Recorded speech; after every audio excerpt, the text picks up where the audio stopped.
வாழ்க வளமுடனம்மா. நம்ம நேரா வாழ்த்தும் பயணம்க்கு போயிடலாம். ஏன்னா வாழ்த்தும் பயணம் நம்ம மன்றத்துல தெரியாதவர்கள் யாருமே இருக்க முடியாது.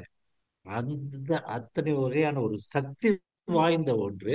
அதனால அதுல ஒரு புதிய கோணத்தில் நான் எவ்வாறு பார்க்கிறேங்கிறது தான் வாழ்த்தும் பயணம். அதனால மகரிஷி சொல்லி கொடுத்ததே தான், அவர் சொல்லி கொடுத்த ஒரு வார்த்தையில் நான் மாற்று கோணத்தில் பார்க்கிறேன். இப்ப நமக்கு வேர்ல்டு உலக இதுல இன்டர்நேஷனல் டே ஆஃப் யோகா வருது. அதுக்கு நம்ம கொடுத்திருக்கிற அந்த சிம்பல்லிய பார்த்தாக்க, நாம் இரண்டு கைகளையும் உலகத்தை உள்ளடக்கி தூக்கி வாழ்க வளமுடன் என்றுதான் சொல்லிக் கொண்டிருக்கின்றோம். இந்த படத்தை பார்த்தவர்களுக்கு எவ்வளவு பேர்த்துக்கு புரியும் தெரியல. ஒரு மனித உருவம், அது பெண் ஆக செல்லலாம், உட்கார்ந்து கொண்டு கையை உயர தூக்கி வணங்கிக் கொண்டிருக்கின்றார்கள். இரண்டு கைகளுக்கும் நடுவில் அந்த உலகம் இருக்கின்றது. அது வாழ்க வையகம், வாழ்க வையகம், வாழ்க வளமுடன் என்று சொல்வது போல் இருக்கிறது. நாம ஏன் சொல்றேன்னா, நாம பார்ப்பதிலெல்லாம் நல்லவற்றையே காண வேண்டும். அது நல்லவற்றையே சொல்லிக் கொண்டிருந்தால் அது மிகவும் நல்லா இருக்கும் அப்படிங்கிறது தான் என்னுடைய எண்ணம். இப்ப இந்த வாழ்த்துக்கள் அப்படிங்கிறது ஒரு ஒலி அலைகள் அப்படின்னு தான் சொல்லிட்டு இருந்தாங்க. நான் அதுலதான் ஒலி அலைகள் மட்டும் இல்ல, அது என்ன அலைகளும் அப்படிங்கிறத சொல்லதான் இன்னைக்கு வர்றேன். அதுல நம்ம என்ன சொல்றோம்? உலகம் எல்லாம் வாழ வேண்டும், எல்லோரும் எல்லா வளங்களையும் பெற்று வாழ வேண்டும். அதுதான், ஒவ்வொருவரும் எல்லா வளங்களையும் பெற வேண்டும், உலகமும் வாழ வேண்டும் என்பதுதான் வாழ்க வளமுடன், வாழ்க வையகம் என்பதே. அதுல இப்ப நாம என்ன சொன்னோம் அப்படின்னாக்க, வாழ்க வையகம் என்று நாம சொல்லும் அந்த வார்த்தை. வாழ்க வளமுடன் ஐயா. ஐயா சொல்லுங்கம்மா. சவுண்ட் கொஞ்சம் இன்க்ரீஸ் பண்ண சொல்லி அன்பர்கள் சாட் பாக்ஸ்ல போட்டிருக்காங்க ஐயா உங்களுக்கு. இல்ல, உங்களுக்கு எப்படிமா இருக்கு சவுண்டு? எனக்கு சரியா இருக்குங்க ஐயா. அது ஒரு சிலருக்கு அந்த மாதிரி கம்மியா வருதுமா. இப்ப சரியா வருதா? ஆமா. இப்ப சவுண்டா இருக்குங்க ஐயா. இன்னும் கொஞ்சம் சவுண்டா சவுண்ட் இருக்கு. ரைட். நல்லதுங்க ஐயா. வாழ்க வளமுடன். ரைட், வாழ்க வளமுடையமா. நன்றி, நன்றிம்மா. இப்போ கீழே இருக்கிறது ஒலி அலைகள், மேல இருக்கிறது எண்ண அலைகள். இப்ப நம்ம வாழ்த்தும் பயனில பொதுவா பேசுறது என்ன அப்படின்னாக்க, ஒலி அலையை மட்டும்தான் பேசிட்டு இருக்கிறோமே தவிர எண்ண அலையை நாம் பேசுவது இல்லை. ஆனால் நாம் சொல்லும் வாழ்த்தும் பயனில் எண்ண அலைகளும் இணைந்து இருக்கின்றன என்பதுதான் என்னுடைய இன்றைய பதிவு. அது நான் உங்க மனதுல பதிய வைக்க வேண்டும். மேல பாத்தீங்கன்னாக்க, அந்த மூளையிலிருந்து அந்த அலைகள் அலை அலையாக போய் கொண்டிருக்கிறதை பார்ப்போம். கீழே நம்ம காதுகளில் ஒலி அலைகள் அலை அலையாக போய் கொண்டிருக்கிறதை பார்க்கிறோம். அதனால எண்ண அலைகள்னும் சொல்லலாம், நம்மளுடைய மூளை அலைகளும் சொல்லலாம். அந்த விதத்துல ரெண்டையும் பிரிச்சு சொல்லலாம். அதே மென்டல் ஃப்ரீக்வன்சின்னு சொல்லுவோம். இப்ப மென்டல் ஃப்ரீக்வன்சில நம்ம என்ன பிரிக்கிறோம்? Delta waves, beta waves, alpha waves, theta delta, இதெல்லாமே நம்ம படிக்கிறோம். அதனால நம்ம மூளை எண்ண அலைகள் எந்த விதமாக போகின்றது, அவைகளுக்கு என்ன பெயர் என்று நமக்கு தெரியும். ஆகையால் முழுமையா நான் அது உள்ள போக விரும்பல. அதே மாதிரி நமது ஒலி அலைகள், ஒலி அலைகள் ஹை பிச், லோ பிச் அப்படின்னு சொல்லுவாங்க. அது ஃப்ரீக்குவன்சிங்கிறது ஒரு செகண்டுக்கு எத்தனை அலைகள் போகிறதுங்கிறத வச்சு அதனுடைய ஃப்ரீக்குவன்சியை டிசைட் பண்ணுவாங்க. அது ஹை ஃப்ரீக்குவன்சியா, லோ ஃப்ரீக்குவன்சியா, ஹை பிச்சா, லோ பிச்சான்னு பார்ப்பாங்க. இதுதான் ஒலி அலைகளினுடைய ஒரு பதிவு. அப்போ நாம இந்த ஒலி அலைகளை உண்டாக்குவதற்கு நாம் உதவு உதவு உம், எடுத்துக்கொண்டிருக்கின்ற அந்த எழுத்து ழா. ழா என்பதன் மூலம் ஒரு ஒலி அலையை உருவாக்கி அதை நாவினால் சொல்லி ஒலிகளின் மூலம் பரப்புகிறோம். இது எல்லாத்துக்குமே தெரிஞ்சது. வாழ்க அப்படின்னு சொல்லும் பொழுது அந்த ஒலிகளை வெளியே செல்கிறது. அதே சமயத்துல ழான்னு சொல்லும் பொழுது நம்மளுடைய மேல் அன்னத்துல போய் அது தொடும் பொழுது என்ன ஆகுது அப்படின்னாக்க, பாருங்க, முதல்ல பல்லு கிட்ட நாக்கு தொட்டுதுன்னா லா, நா, ரா வரும். பல்ல தாண்டி கொஞ்சம் உள்ள அந்த ஹார்ட் பேலட்னு சொல்லுவோம், அங்க தொடும்போது லா, ரா, நா. அதை தாண்டி பின்னால இருக்கும் அந்த சாஃப்ட் பேலட்டை நாக்கு தொடும்போது தான் ழா என்று வருகிறது. இது எல்லாத்துக்கும் தெரிஞ்ச ஒண்ணு.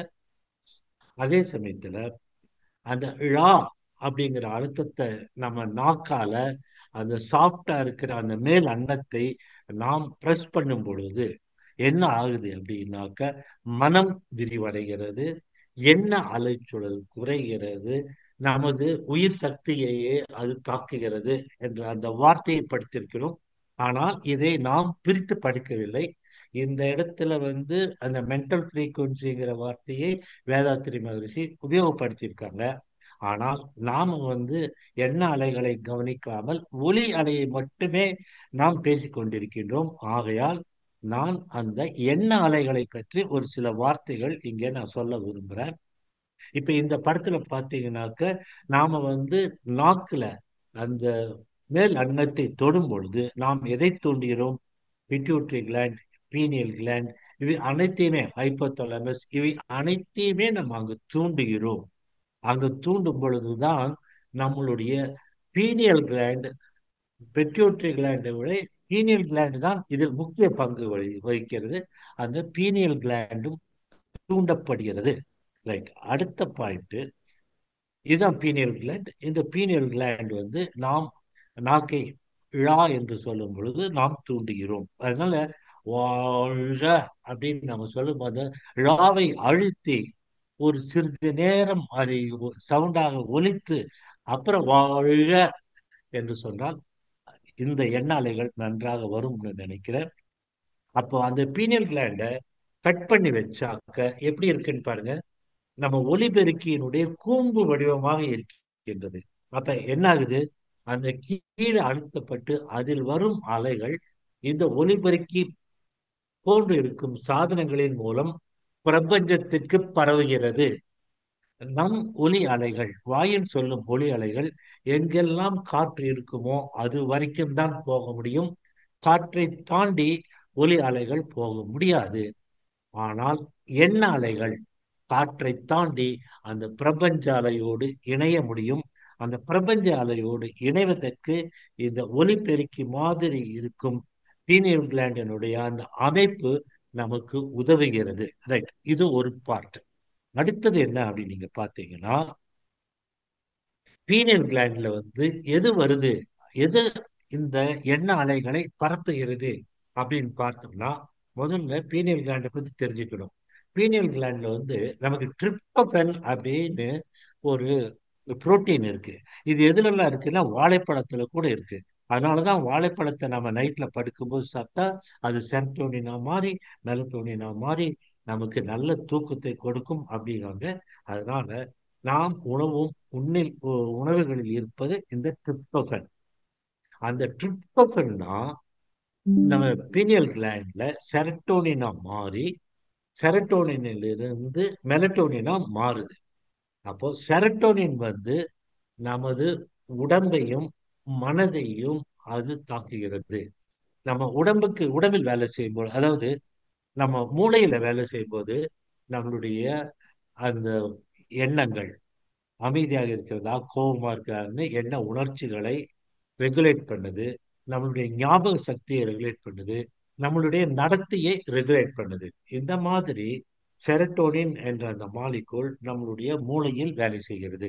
அது நம் உடம்பில் எப்படி வேலை செய்கிறது என்றால் நம்மளுடைய ஜீரணத்தை அதிகப்படுத்துகிறது, எலும்பினுடைய சக்திக்கு உதவுகிறது, நம்மளுடைய பால் உணர்வு ஆசைகளை தூண்டுவதற்கும் செரட்டோனின் ஒரு காரணமாக இருக்கிறது.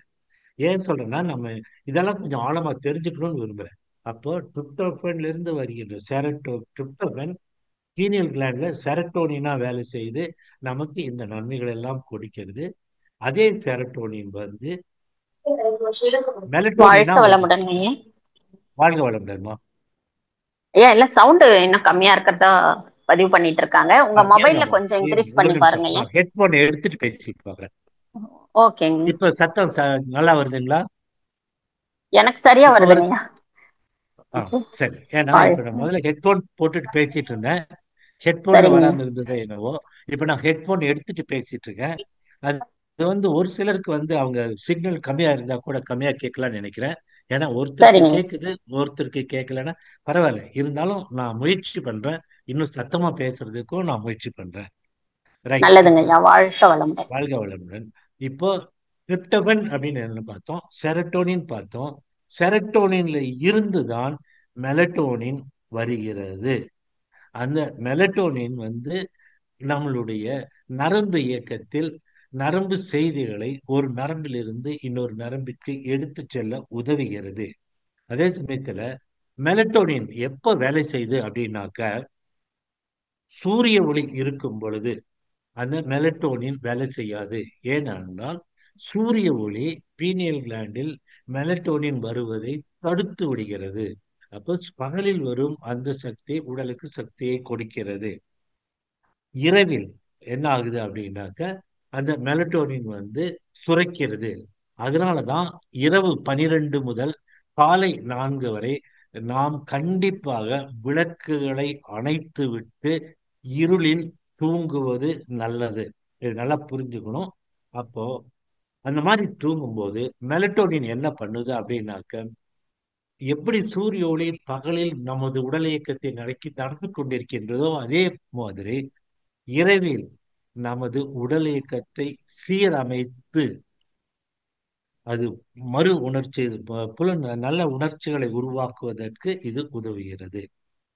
அதான் வந்து மெலட்டோனுடைய ஒரு வேலை. இன்னொரு வேலை என்ன அப்படின்னாக்க, அது வந்து சூரிய ஒளி இருக்கும் நேரத்தில் வேலை செய்யாமல் சூரிய ஒளி இல்லாத நேரத்தை உணர்வதற்கான திறன் அதற்கு இருக்கின்றது. அது உணர்வதன் மூலம் அது மெலட்டோனின் சுரக்கிறது. அதனால் என்ன பண்ணுது, நம்மளுடைய பயோ ரிதம் அப்படின்னு சொல்லுவாங்க. பயோ ரிதம்னா இரண்டு ரிதம், இரண்டு நடவடிக்கைகள். சூரிய ஒளியில் ஒரு வாழ்க்கை, சூரியன் இல்லாத ஒரு இதில் ஒரு வாழ்க்கை. அந்த இரண்டு வாழ்க்கையும் பிரித்து சூரிய ஒளியில் நடக்கும் வாழ்க்கை, சூரிய ஒளியில் இல்லாத வாழ்க்கையில் மெலட்டோனின் மூலம் நடக்கும் வாழ்க்கை. இதுதான் bio rhythm of the body. Circadian ரிதம்னு சொல்லுவாங்க, பயாலாஜிக்கல் கிளாக்னு சொல்லுவாங்க. இதற்கு காரணமாக இருப்பது அந்த மெலட்டோனின். இந்த மெலட்டோனின் இல்லாமல் நான் இப்ப பேச வர்றது இதுதான். இது வரைக்கும் நான் பேசிட்டு இருந்தது எல்லாமே உங்களுக்கு தெரியும். இந்த மூன்றாவது நான் சொல்ல வர்றது வந்து இது டிஎம்டி மாலிகுல்னு. நான் என்ன சொன்னேன், tryptophan, tryptophan serotonin, serotonin melatonin வந்தது. மெலட்டோனின்ல இருந்து ட்ரிப்டோபன், அதாவது டை மித்தல் ட்ரிப்டோபன் அப்படின்னு இன்னொன்று வருது. அதான் முதல்ல ட்ரிப்டோபன், ரெண்டாவது செரட்டோனின், மூணாவது மெலட்டோனின். மெலட்டோனினுக்கு அடுத்து வருவது டிஎம்டி மாலிகுல், டைமித்தல் ட்ரிப்டோபன். அதை பத்தி தான் நாம இப்ப பேச போறோம். இது வந்து பீனியல் கிளாண்ட்ல இருந்து வருகிறது. இதை தான் நாம் ஆன்மாவோடு இணைந்து ஆன்மாவை வழிநடத்துகிறது. இதன்படி நம்ம பெரியவர்கள் என்ன சொல்றாங்க அப்படின்னாக்க, நாம் தூங்கும் பொழுது நம் ஆன்மா உடலை விட்டு வெளியும் போகிறது, உடலுக்கு உள்ளும் வருகிறது அப்படின்னு சொல்றாங்க. அதே சமயத்தில் நாம் அந்த தவத்தின் உயரிய நிலைக்கு செல்லும் பொழுதும் நம்மளுடைய ஆத்மா உள்ளே போவதும் உள்ளே வெளியே போவதும் உள்ளே வருவதும் நம்மால் கணிக்க முடியும், நம்மால் கண்ட்ரோல் பண்ண முடியுங்கிறதான் இது. அதை செய்யும் அந்த கெமிக்கல் எது அப்படின்னாக்க, இந்த டிஎம்டி மாலிகுல்.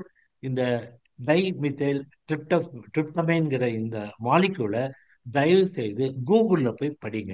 அப்பதான் நமக்கு நம்மளுடைய அறிவு இன்னும் அகலமா வரும். இந்த டைமித்தைல் ட்ரிப்டோபன் தான் நம்மையும் பிரபஞ்சத்தையும் இணைப்பதற்கு இருக்கும் ஒரு கருவி. நான் முதல்ல சொன்ன மெலட்டோனின் அந்த பீனியல் கிளாண்டை கட் பண்ணி பார்த்தாக்க ஒலிபெருக்கிகள் மாதிரி முற்று 360 டிகிரியிலும் இருக்கின்றது. அந்த ஒலிபெருக்கியின் மூலம் இந்த ட்ரிப்டோபன் டிஎம்டி மாலிகுலுடைய சக்தி நம்மளுடைய இந்த பிரபஞ்ச அறிவோடு நம்முடைய அறிவை இணைக்கிறது. அதற்கு காரணமாக இருக்கின்றது. இது வந்து இந்த ட்ரிப்டோபன் அப்படிங்கிறது வந்து மருந்தாக வெளியே கிடைக்குது. ஆனா நமக்கு சுரக்கிறது வந்து ரொம்ப ரொம்ப ரொம்ப ஒரு நுண்ணிய அலையில் தான் வரும். ஆனா வெளியில் கிடைக்கிற அந்த ட்ரிப்டோபனை மனிதர்களுக்கு கொடுத்து டெஸ்ட் பண்ணும்போது தான் தெரிஞ்சது, அவர் வந்து இருந்து உலகுக்கு போன மாதிரி. அங்க என்ன நடந்தது தெரியாது. இது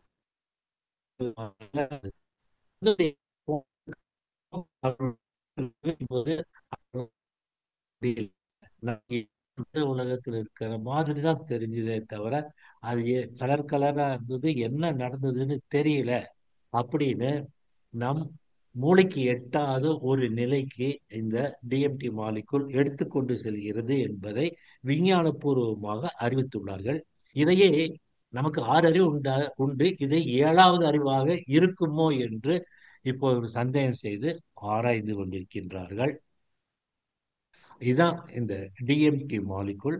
அதுதான் நம்மளுடைய கடந்த காலத்தையும் எதிர்காலத்தையும் இணைக்கும் ஒரு பாலமாக இருக்கும் ஒரு ரசாயன பொருளாக இருக்கலாம் என்று ஆராய்ச்சி செய்து கொண்டிருக்கின்றார்கள். இந்த மாதிரி அந்த இது வேலை செய்யும் பொழுது நமக்கு இந்த மாதிரி மாய தோற்றங்கள் மனதில் உருவாகின்றன. இந்த படத்தை பார்த்தாக்க நமக்கு இருப்பது 1000 கண்கள் தான், 2 கண்கள் தான்.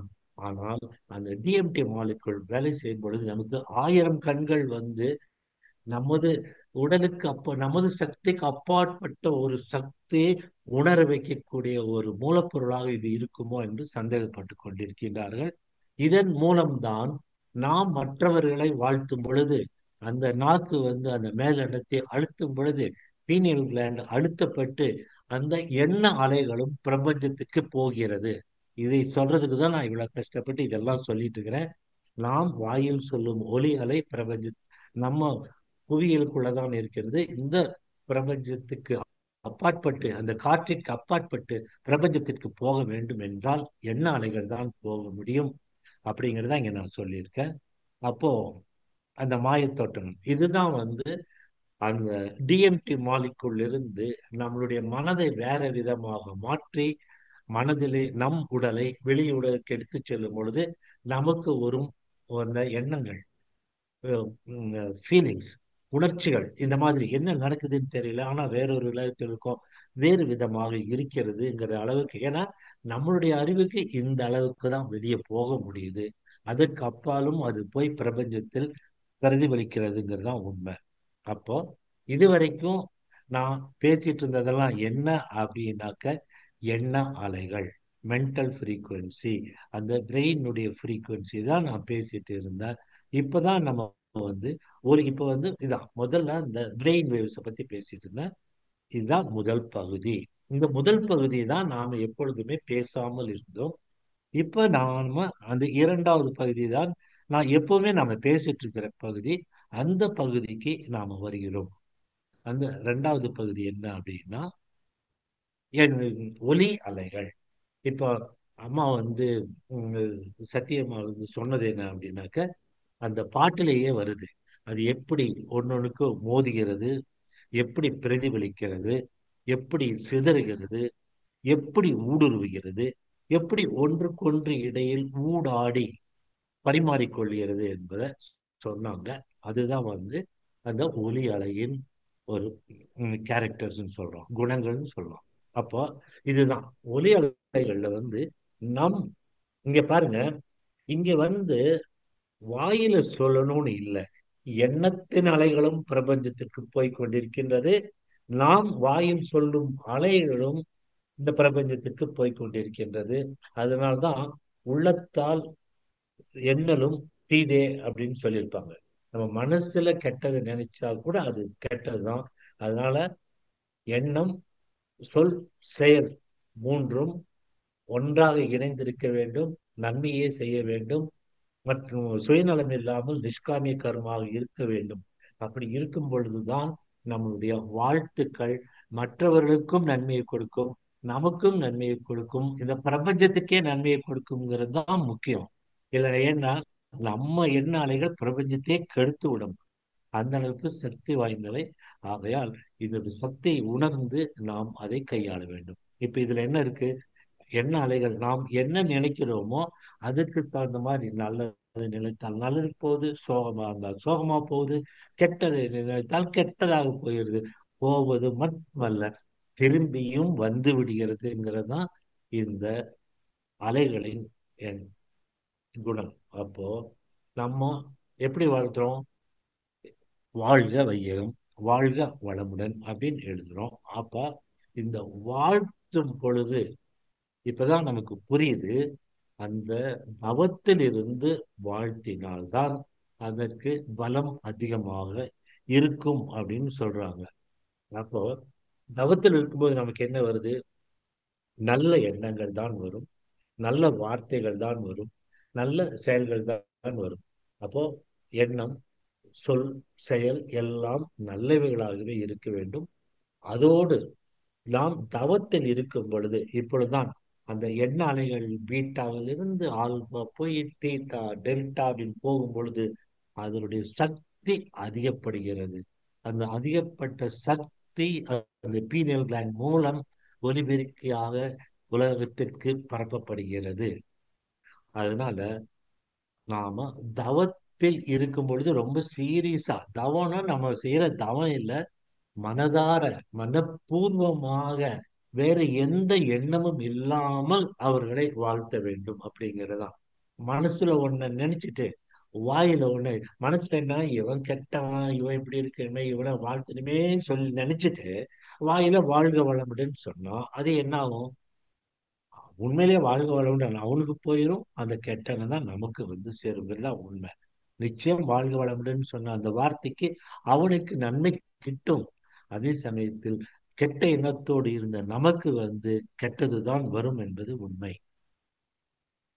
அப்போ முதல்ல என்ன பண்றோம்? டிவைன் ப்ரொடெக்ஷன், அருள் காப்பு அப்படின்னு சொல்லுவோம். இந்த அருள் காப்பையும் அப்படிதான். இந்த அருள் காப்பு வந்து நான் டேக் ஹோம் மெசேஜா கடைசியில் சொல்லுவேன். இந்த அருள் காப்பை சொல்லும் பொழுதும் நாம் மனப்பூர்வமாக தான் சொல்ல வேண்டும். ஏன்னாக்கு இது நம்மளுடைய கணவனோ மனைவியோ அவர்களுக்கு சொல்வதாக இருக்கலாம், நம்மளுடைய கடவுளுக்கு சொல்வதாக இருக்கலாம், நம்மளுடைய சக மனிதர்களுக்கு சொல்வதாகவும் இருக்கலாம். ஏன் அப்படின்னாக்க நம்மோடு நம்மளுடைய துணைவியார் அல்லது துணைவர் இருக்கிறார்கள், நம்மோடு கடவுள் எப்போதும் இருக்கின்றார்கள், பிரபஞ்சமே எப்பொழுதும் நம்மோடு இருக்கின்றது. அப்போ அந்த அருள் பேராற்றல் அகலிலும் இரவிலும் எல்லா இடங்களிலும் எல்லா மனி எல்லா நேரங்களிலும் என்னுடைய எல்லா வேலைகளிலும் பாதுகாப்பாகவும் உறுதுணையாகவும் வழி நடத்துவதாகவும் அப்படின்னு நம்ம சொல்லும்போது இந்த வார்த்தை தான் கவனிக்கணும். நம்மோடு யார் பாதுகாப்பாக இருக்கின்றார்கள், யார் உடன் இருக்கின்றார்கள், யார் நம்மை வளர்த்து வழி நடத்துகிறார்கள்?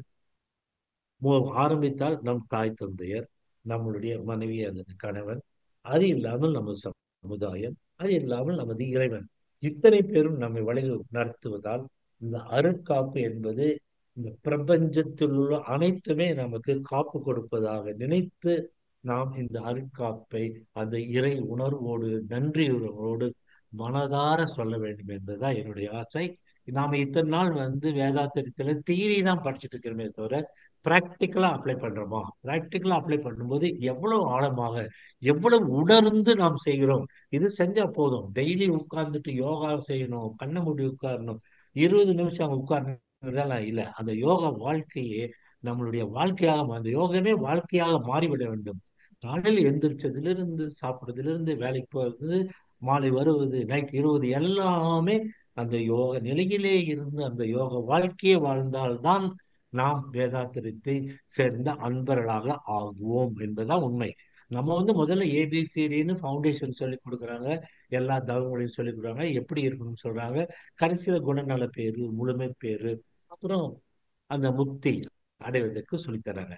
அந்த குணநல பேரை அடைந்திருக்கிறோமா? அந்த குணநலை பேரை அடைந்து முழுமை பேரை அடைந்திருக்கின்றோமா? அந்த முழுமை பேரை அடைந்து அந்த நிலையில் நாம் எதை சொன்னாலும் நடக்கும் அப்படின்னு நீங்க உறுதியாக நினைத்து அந்த அகத்தாய்வை சரியாக செய்து அகத்தாய்வில் சொல்லப்படும் அந்த முடிவுகளை நாம் நிச்சயம் ம், தினசரி வாழ்க்கையில் நம்ம வாழ்க்கையிலேயே கொண்டு ஒரு நிலையாக கொண்டு வந்து விட வேண்டும் என்பதுதான் என்னுடைய ஆசை. அப்போ இஷ்டத்துக்கு நம்ம அருள் காப்பு சொல்லக்கூடாது. அன்பும் கருணையுமோடு மனதார அருட்காப்பு சொல்ல வேண்டும் என்பதுதான் உண்மை. அடுத்தது வந்து சங்கல்பம். சங்கல்பம் என்கிறதுக்கும் இந்த சங்கல்பம் அப்படிங்கிற அந்த வார்த்தையை நாம் பூரணமாக உணர்ந்து கொண்டால்தான் அதுக்கு கீழே சொல்லும் அந்த சங்கல்பத்தினுடைய வலிமை தெரியும். சங்கல்பத்தில் உங்களுக்கு எல்லாமே தெரியும். உடல் நலம், நீளாயுள், நிறை செல்வம், உயர் புகழ், மெய்ஞானம், இது எல்லாத்துக்கும் தெரிஞ்ச விஷயம்தான். இதே நான் வந்து உங்களுக்கு எக்ஸ்பிளைன் பண்ணிட்டு இருந்தா அது வேஸ்ட் ஆஃப் டைம். ஆனா இந்த சங்கல்பம் அப்படிங்கிறது என்ன அப்படிங்கிறது தான் புரிஞ்சுக்கணும். சங்கல்பம் அப்படிங்கிறது என்னன்னா சத்தியம்னு சொல்லலாம், சபதம் எடுத்துக்கொள்வதுன்னு சொல்லலாம். நீங்க ஒரு சங்கல்பம் இப்ப இந்த கீழே ஒரு படம் போட்டிருக்கேன். அதுதான் சங்கல்ப முத்திரை. அந்த முத்திரை யாரு இந்த முத்திரை சொல்லிக் கொடுக்கல, நான் தற்செயலா கூகுள்ல பார்த்தது. இந்த முத்திரைக்கு பேர் வந்து சங்கல்ப முத்திரை. இந்த மாதிரி கையை வைத்துக்கொண்டு வலது கை மேல் இடது கையை வைத்து இடது கையின் பெருவிரல் மேலாக வைத்துக்கொண்டு நாம் செய்வதுதான் சங்கல்பம். அந்த சங்கல்பத்தில் என்ன நடக்குது அப்படின்னு பார்க்கணும். நாம வந்து ஒரு இதை திரும்ப திரும்ப இப்போ இப்போ, சினம் தவிர்த்தல். சினம் தவிர்த்தல்ல நம்ம என்ன நினைச்சுக்கிறோம், ஒரு சங்கல்பம் எடுத்துக்கிறோம். எனக்கு இனிமேல் கோபமே வரக்கூடாது. கோபம் யாராவது மேல வந்தாலும் அவர்கள் செய்த நன்மைகளை எல்லாம் நினைத்து பார்த்து அவர்களுடன் பேசி நான் என்னை சரி செய்து கொள்ள வேண்டும். அவர் என்னை தவறாக பேசினாலும் பரவாயில்லை, நான் எனது நிலையை மாற மாட்டேன் என்று ஒரு சங்கல்பம் எடுத்து போறோம் இல்லையா? அந்த மாதிரி அகத்தாய்வில் ஒவ்வொன்றுக்குமே சங்கல்பம் எடுத்துக்கொள்ள வேண்டும். அந்த மாதிரி சங்கல்பம் எடுக்கும் பொழுது நமக்குள்ள என்ன ஆகுது, ஒரு பதிவு உண்டாகிறது. It creates a record. வாயில சொன்னாக்க ஒலி அலையாக அது நம் மனதில் பதிகிறது. அந்த பதிவு என்ன ஆகுது அப்படின்னாக்க நம்ம திரும்ப சொல்ல சொல்ல திரும்ப திரும்ப திரும்ப சொல்லிக்கொண்டே இருந்தா என்ன ஆகும் அப்படின்னா நம்மளுடைய புறமனதில் இருந்து அடிமனதிற்கே போய்விடும். இந்த இடத்துல நான் ஒரு எக்ஸாம்பிள் சொல்ல விரும்புறேன். இப்ப கார் ஓட்டுறோம். கார் ஓட்டும் போது முதல்ல நமக்கு ஸ்டேரிங் எதுன்னு தெரியாது, கிளச் எதுன்னு தெரியாது, கீர் எதுன்னு தெரியாது, ஹாரன் எதுன்னு தெரியாது. அதனால ஒன்னொன்னையும் கஷ்டப்பட்டு அது தேடி இது தேடி செய்வோம். ஆனா கொஞ்ச நாள் பழகுனதுக்கு அப்புறம் என்ன ஆகுது, அது அடிமனதுக்கு போயிடுச்சு. அது நம்மளுடைய உடம்பே அதே அடிமனது நம்மை நடத்துகிறது. அப்ப என்ன ஆகுது, நம்ம பாட்டு கேட்டுட்டு மத்த கூட பேசிட்டு காரை ஓட்டிட்டு இருக்கோம். அப்ப நம்ம எப்ப பிரேக் அழுத்துறோம், எப்ப கிளச் அழுத்துறோம், எப்ப ஆக்சிலேட்டர் அழுத்துறோம், எந்த ஸ்பீட்ல போறோங்கிறத யோசிக்கிறதே இல்லை. அதுதான் நாம சங்கல்பம் என்பதை திரும்ப திரும்ப செய்து அந்த பதிவை மேலடுக்கு பதிவாக பதிவாக செய்து கொண்டே இருந்தால் நம் அடிமனதிற்கு போய் பதிந்து விட்டால் நாம் அதாகவே மாறிவிடுகிறோம். அப்படிங்கிறதுதான் சங்கல்பம். ஆகையால் இந்த சங்கல்பம் என்பதை உணர்ந்து புரிந்து அதை சபதமாக எடுத்து நம் வாழ்க்கையில் நடைமுறைக்கு கொண்டு வர வேண்டும் என்பதுதான் என்னுடைய ஆசை. வாழ்க வளமுடன். அடுத்தது நாம் இப்ப சங்கல்பம்னா என்னன்னு சொல்லிட்டேன். ஏன்னா இந்த சங்கல்பத்தை வந்து இங்கிலீஷ்ல ரெசல்யூஷன் சொல்லுவாங்க. ஆனால் ஆனா இது அதையும் தாண்டியது, அதை விட ஆழமாக ஒரு இடத்திலிருந்து வருவது, ஆன்மாவிலிருந்து வருவது, பிரபஞ்சத்திலிருந்தே வருவதுன்னு சொல்லலாம். ஆகையால் இந்த சங்கல்பம் என்கின்ற இந்த வார்த்தையினுடைய அர்த்தத்தை எல்லோரும் புரிந்து இதை செய்ய வேண்டும். இன்னும் நான் இன்னொன்னு கூட ஒண்ணு சொல்ல முடியும். இந்த நம்ம மூளையில எது பதிஞ்சிருக்கோ அதுதான் நம்ம செய்வோம். இந்த சங்கல்பங்கள் திரும்ப திரும்ப செய்யும் பொழுது ரீவயரிங் ஆஃப் தி பிரெயின் அப்படின்னு சொல்லுவாங்க. நம்மளது மூளையிலேயே அது ஒரு பாதையாக அமைந்து விடும். அதனால அனிச்சை செயலாகவே நாம் செயல்பட ஆரம்பித்து விடும். யோசிக்கவே மாட்டோம். யாராவது திட்டினா கோவமே வராது, வாழ்க வளமுடன் சொல்ல ஆரம்பிச்சிருவோம். அது அனிச்சை செயலாக வந்து விடுகின்றது. அப்ப சங்கல்பம் என்பது நம் உடலில் அனிச்சை செயலாக வர வேண்டும். எந்த நிலையிலும் நாம் நிலை பெறலாது இருக்க வேண்டும் என்பதுதான் சங்கல்பம். திரும்ப திரும்ப செய்தால் அது மூளையில் பதிந்துவிடும், ரீவயரிங் ஆகிவிடும், அடிமனதிற்கு போய்விடும், நாம் அதாக மாறிவிடுவோம். அப்போ இது வந்து நாம எல்லாத்துக்குமே தெரியும். நம்ம உடம்பு நல்லா இருந்தாதான் நம்ம ஐவகை கடமைகளையும் செய்ய வேண்டும். எல்லாமே கடமைகளையும் செய்வதற்கு நாம நல்லா இருக்கணும். அப்பதான் நம்ம குடும்பம் நல்லா இருக்கும், சமுதாயம் நல்லா இருக்கும், ஊர் நல்லா இருக்கும், உலகம் நல்லா இருக்கும். லாங் லைஃப் எதுக்காக? நீல் ஆயில் அப்படின்னா நாம் இந்த மாதிரி தியானம் செய்து குணநல பேறு பெற்று அந்த முழுமை நிலையை, இறை உணர்வை பெற வேண்டும் என்றால் இப்பொழுது இருக்கும் நமது வாழ்க்கை பத்தாது. ஏன் பத்தாது அப்படின்னாக்க நாம 10 வயசுல இருந்து 15 வயசு வரைக்கும் நமக்கு சுய அறிவு கிடையாது. மற்றவர்கள் சொல்வதை நம்பி நாம வாழ்ந்துட்டு இருந்தோம். அதான் மற்றவர்களை நம்பி வாழ்வது. அடுத்து 15 வயசுல இருந்து 50 வயசு வரைக்கும் நாம் நிறைய விளக்கங்களை பெற்று நாம் சுயமாக சிந்திக்க ஆரம்பிக்கிறோம். ஆனா இந்த சுயமா சிந்திக்கிற இந்த 15 வயசுல இருந்து 40 வயசுக்குள்ள குடும்பஸ்தன்கிற ஒரு சுமை நமக்கு வந்து விடுகின்றது. அந்த ஒரு கடமை நமக்கு வந்து விடுகின்றது. அப்ப குடும்பஸ்தனா இருக்கும்போது நம்ம என்ன பண்ண வேண்டும்? பொருள் ஈட்ட வேண்டும், நம்மளுடைய தாய் தந்தையை காப்பாற்ற வேண்டும், குழந்தைகளை காப்பாற்ற வேண்டும், மனைவியை காப்பாற்ற வேண்டும், சமுதாயத்துக்கு கொஞ்சம் கொடுக்க வேண்டும், சமுதாயத்தில் வயதானவர்களுக்கு உதவ வேண்டும், மூளை வளர்ச்சி இல்லாதவர்கள், உடல் சரியாக இல்லாதவர்கள், இவர்களுக்கும் உதவ வேண்டும். இந்த கடமைகள் இருப்பதால் நாம் 50 வயதை தாண்டுகிறோம். 50 வயதை தாண்டியதற்கு அப்புறம்தான் நாம் அந்த இறை வாழ்க்கைக்கு ஆரம்பிக்கிறோம். அப்போ இதெல்லாம் தாண்டி அதுக்கப்புறம் தவம் செய்து அப்புறம் முழுமை பெறுகின்றன நமக்கு வந்து ஆயுள் நீளமாக இருக்க வேண்டும். ஆயுள் நீளமாக இருந்தால்தான் நம் களங்கங்களை போற்றி நம்மளுடைய குணநலங்களை மாற்றி அந்த முழுமை பெறை அடைவதற்கு நீண்ட நாள் தேவைப்படுகிறது. அதற்கு நீளாயுள் தேவை. ஏன்னா வாழ்க்கையின் நோக்கம் என்ன? அற வாழ்க்கையும் இறை உணர்வையும் பெறுவதே வாழ்க்கை. அந்த இறை உணர்வை பெற வேண்டும் என்றால் வாழ்க்கையின் பாதை நீண்டதாக இருக்க வேண்டும். அதுதான் லாங் லைஃப். அடுத்தது இதுதான் இந்த நிறை செல்வம் அப்படின்னா, நம்ம குடும்பஸ்தனா இருக்கும்போது நமக்கு வேண்டிய செல்வம் இருந்தால்தான் நம்ம அந்த 5 வகை கடமைகளையும் ஆற்றுவதற்கு வேண்டிய பொருள் இருக்கும். பொருள் இல்லாமல் நாம் நம் குழந்தைகளை காப்பாற்ற முடியாது, தாய் தந்தையை காப்பாற்ற முடியாது, குடும்பத்தை காப்பாற்ற முடியாது, வேலை செய்ய முடியாதவர்களுக்கு காப்பாற்ற முடியாது, வயதானவர்களையும் காப்பாற்ற முடியாது. ஆகையால் இதற்கு அளவு நாம் அந்த அழகா பென்ஸ் கார்ல போறோம், பெரிய பில்டிங்ல இருக்கிறோம், 4 கார் வச்சிருக்கோம், அது அல்ல. இத்தனை பேர்களையும் காப்பாற்றுவதற்கான செல்வத்தை கடவுளே கொடு. அப்ப அந்த நிறை செல்வம் இருந்தால்தான் வாழ்க்கையினுடைய நிறைவு பெறும், அந்த பயணம் நிறைவு பெறும் என்பது அந்த குடும்பத்தினுடைய வாழ்க்கை நிறைவு பெறுவதற்கு அந்த நிறை செல்வம் தேவை அப்படிங்கிறது தான் இது. அடுத்தது வந்து புகழ். இது எல்லாத்துக்குமே தெரியும். புகழ் அப்படின்னாக்க நம்ம காசு கொடுத்து வராது. நாம எவ்வளவு பெரிய படிச்சிருந்தாலும் அதுல வர்ற புகழெல்லாம் புகழ் இல்லை.